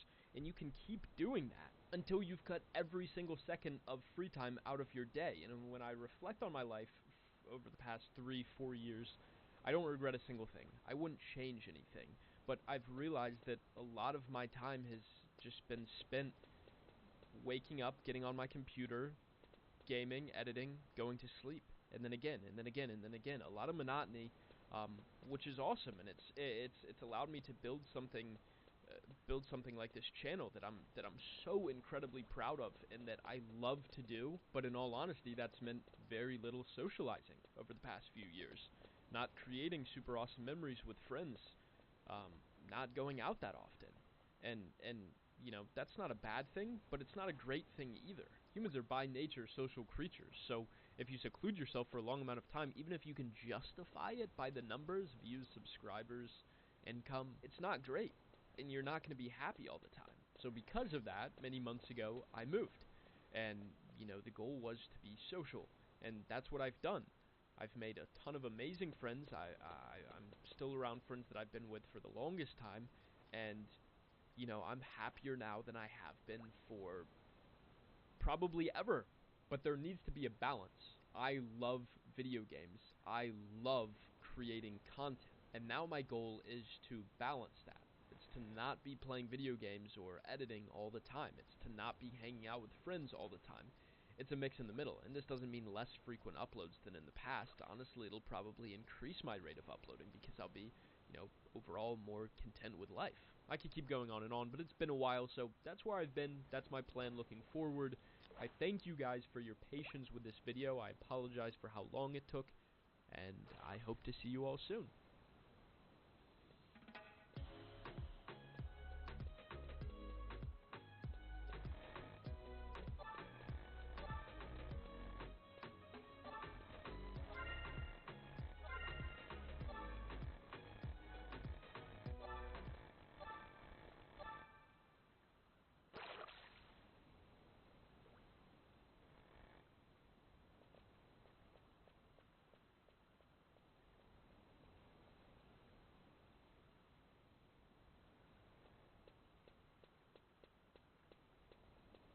A lot of people are worried that the game isn't actually going to release. So we'll go ahead and we'll watch it. Here we go. My phone was going nuts last night. Let me guess. Yep. The day before got delayed again. Yes. What? You don't say. You don't say. You don't say. What's going on, everybody? It's Lieutenant Buzz Lightbeer, and welcome back to my YouTube channel. And at this point, are you truly surprised with any of this? How many times has this game been delayed?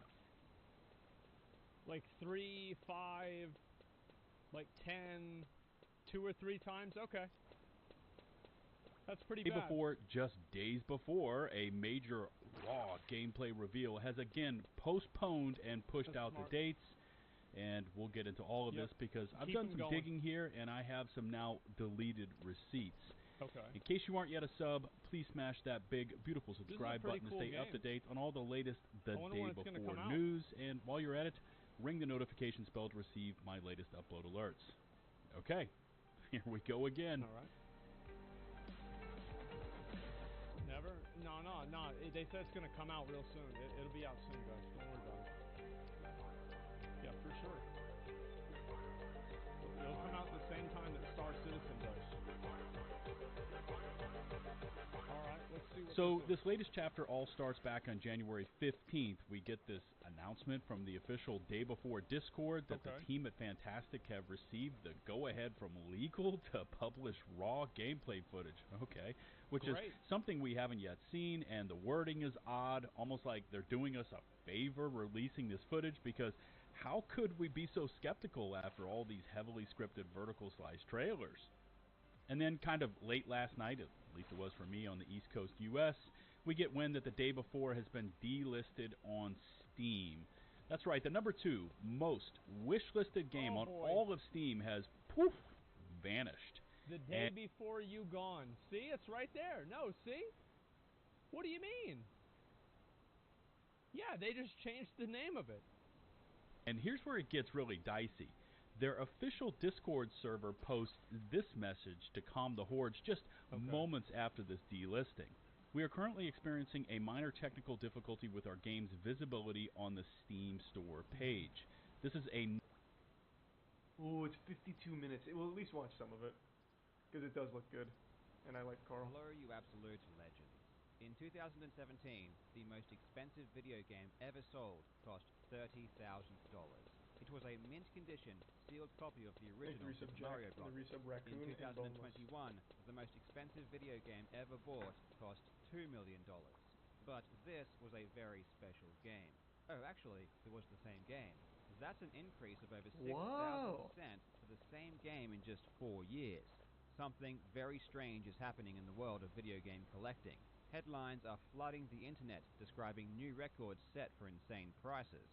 But this is an extremely recent phenomenon, and one that seems to have arisen overnight. For the past several decades, video game collecting has honestly been pretty niche. Truly dedicated collectors seemed to be few and like far angry video between, game nerd. and even if they did amass a respectable collection, there was little fame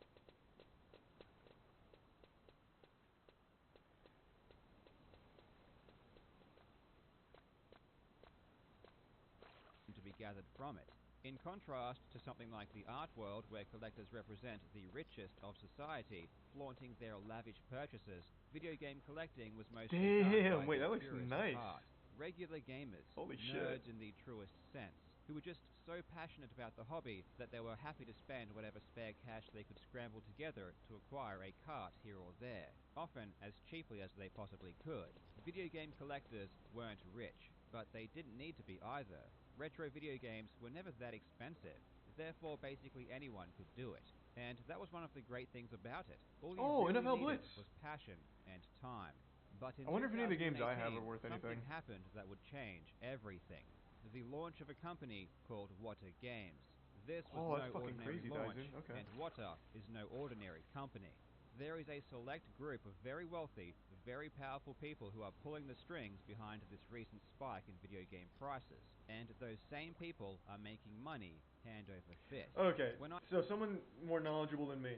Is this a new grading company? I assumed that this grading company was like 40 years old. Like old as shit, grading games for a long time. But it seems like they're not that old.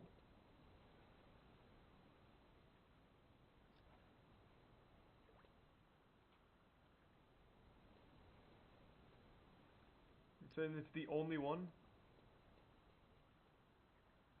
So 2018 for that one, but there has to be an older one, right? I understand he talks about it, but I'm asking, isn't there like a really old one? Or are they all newer? Okay, so VGA is the old one. Thank you. I heard the news of a $1.5 million Super Mario 64. This seemed too ridiculous for me to Because I'd never ignore. even seen these I knew ratings there had until to be Ms. more to Kiff. the story than meets the eye, and boy, was I not wrong. This rabbit hole is deep. The bubble we are seeing in video games has been seen before in other collectibles for almost half a century. And the crazy thing is that each time it happens, the same people are involved. They know exactly what they are doing, and they know how to extract as much money as possible from suckers who believe the headlines. There is a lot of shady stuff going on, and you won't believe what I've found. This entire situation is fraught with unethical business practices, deception, collusion, and even fraud. By the end of this video, you will know exactly why this is happening, who is causing it to happen, and what needs to be done to stop it.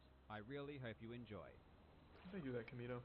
I've said for a long time I think grading is a fucking Now, scam. before we get into the specific details about how this entire racket works, there are some concepts that I want you to be familiar with so that you can better understand the context. The first is the difference between the intrinsic and extrinsic properties of an object and how they relate to perceived value. Intrinsic properties lie within the object itself. For example, if we were to examine a painting, the intrinsic properties would be the materials it was made of, and also, of course, how the painting actually looked. That's like the The least extrinsic important properties thing would of be a the painting. relationship the artwork Most had of them with look like everything shit. else. Who it was painted Like a by, Jackson when it Pollock. was painted, the context in which it was painted, and how sought after the piece is are all important qualities. When it comes to perceived value, it is the extrinsic qualities of a collectible that raises the cost significantly. Van Gogh paintings often sell for tens of millions of dollars.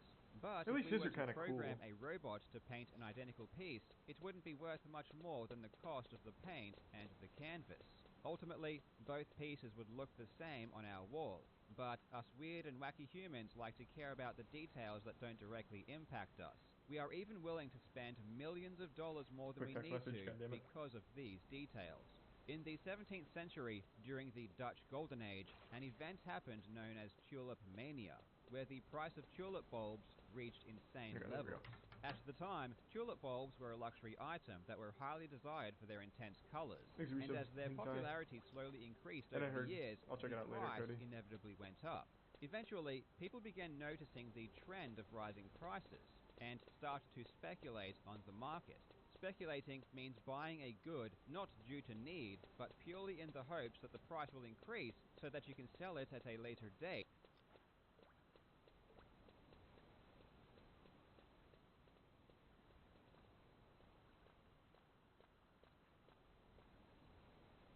For profit.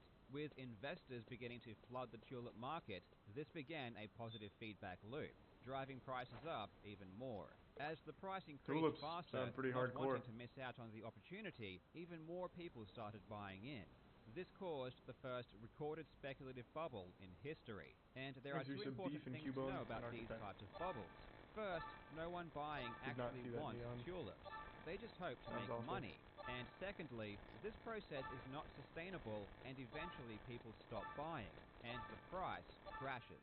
Those left holding tulips lose everything, as their value plummets back to normal. Yeah, well, I want don't you buy to remember tulips, this process, idiots. because the exact same thing is happening with video games right now. But the difference is that this current video game bubble isn't an accident. You see, if you know how speculative bubbles Hey, work, Beanie you Babies! can Fuck theoretically yeah. create them at will. I remember that All bubble. you would have to do is raise the perceived price of a good quick enough so that speculators see the trend and start entering the market. Then, you can just sit back and let the positive feedback loop do the work. Profiting Thanks, from Reese your Roxman. artificially created bubble by buying games early and selling later is rather obvious. But there are actually smarter ways to make money, ways that First incur gaming console far I did less was risk. Nintendo In the 64. current video game market and the collectible market in general, there are two institutions that stand to gain the most from increasing prices.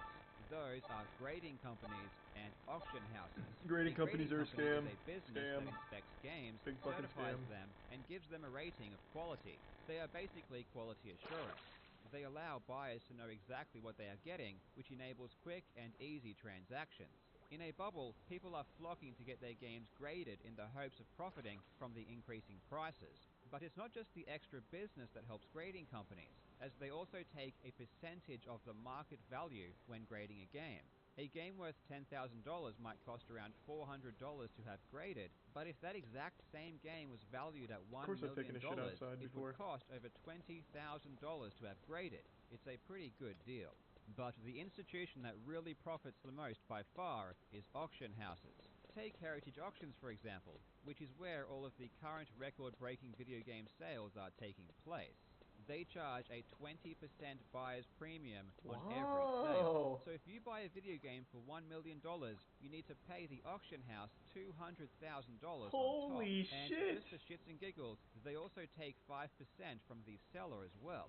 You can begin to see why Who grading would do companies that? and auction houses would really want prices to go up. It's in their interest.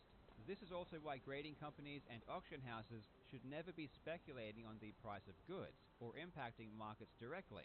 They have a Holy huge shit. conflict of interest. And whenever you see a grading company or an I would auction never house do that. talking about how I don't valuable grade games shit. are, I don't you buy know graded it's shit on because they purpose or want to anything. drive prices I don't go to up. auction houses Again, to you'll buy need to graded keep shit. all of this in mind. I'm going to provide you with a ton of information, and I'm going to trust you to connect the dots. If you are really interested in learning what's going on, I suggest writing down details as we go, or watching sections more than once. Let's begin. The two institutions that you will become very familiar with are Wata Games, the video game grading company, and Heritage Auctions, the auction house. Wata Games was founded in 2017, but it didn't officially launch until April of 2018. Wata Games is the linchpin behind this entire bubble, and the certification that Wata provides is the Does Wata justification stand for why something, they are or is it sold just at literally such high Wata? prices. Interestingly, Wata wasn't the first video game grading company to exist. In fact, the Video Game Authority, aka VGA, has been grading games since 2008. But the introduction of VGA didn't cause a bubble like the introduction of Wata Games did. And the reason is simple. VGA didn't manipulate the market or go out of their way to create a bubble. The same can't be said for Wata, however. The president and CEO of Wata Games is Dennis Khan, and he is a key player. The other important company, Heritage Auctions, was founded in 1976 by Steve Ivey and Jim Halperin. Our album's Steve coming Ivey out on isn't very vinyl, important isn't like to a the collector story, thing. But Jim, on the other hand, is critical. Heritage Auctions are in the business of selling rare collectibles and memorabilia. They sell coins, comics, art, anything you can collect that has value. And in 2019, they started selling video games. But not just any video games, only games that had been graded through Wata Games. The interesting thing about the relationship between Wata and Heritage is that it seems to have existed before Wata even began grading games. On the initial website of Wata, when it launched, it had a dealer spotlight section where it listed key relationships. One was Heritage Auctions, where it stated that Wata certified video games will be featured in Heritage online auctions. This doesn't make sense. The entire point of certification is to guarantee authenticity and quality, but a guarantee is worthless if you haven't established a history of accurate work. Why would Heritage Auctions, a prestigious auction house, agree to sell games from a company that hadn't graded a single game?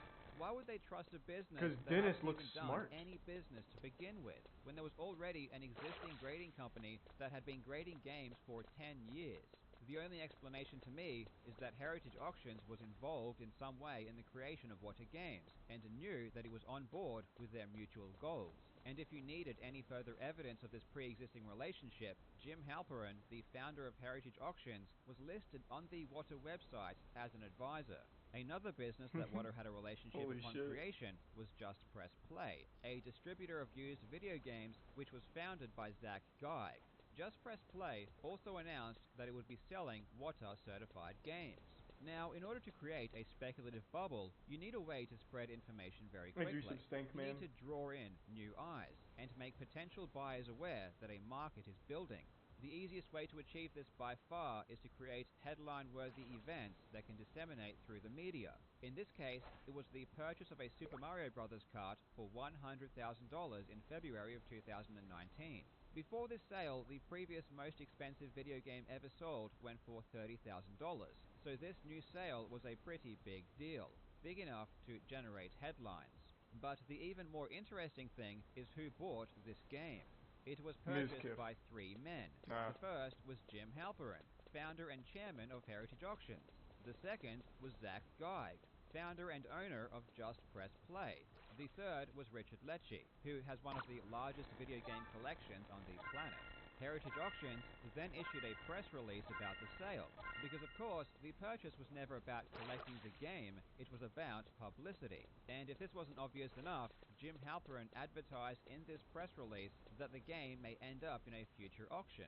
Dennis Khan, CEO of Wata Games, also chimed in, stating, quote, Wata certified video games have been selling for record prices ever since Heritage began auctioning them in January. While many video games sell regularly for 5 figures, breaking the 6-figure mark shows that the hobby's upward trajectory indicates no signs of slowing down. So what you have here is the chairman of the auction house buying a game for a record price and then creating a press release about his own purchase in which himself and the president of the grading company are stating that the value of games is going up. He then advertises that his own game will be going up for auction in the future through his own auction house, and his plan worked. The press immediately jumped on this, and many articles about the purchase were written. Khan's tactic of pumping up the perceived value of games would be seen in every article. It looks like he has a For little example, shark fin. in a Kotaku article, Khan states, "I've always said, video games are going to go the way of comics or cars or coins. It's only a matter of time."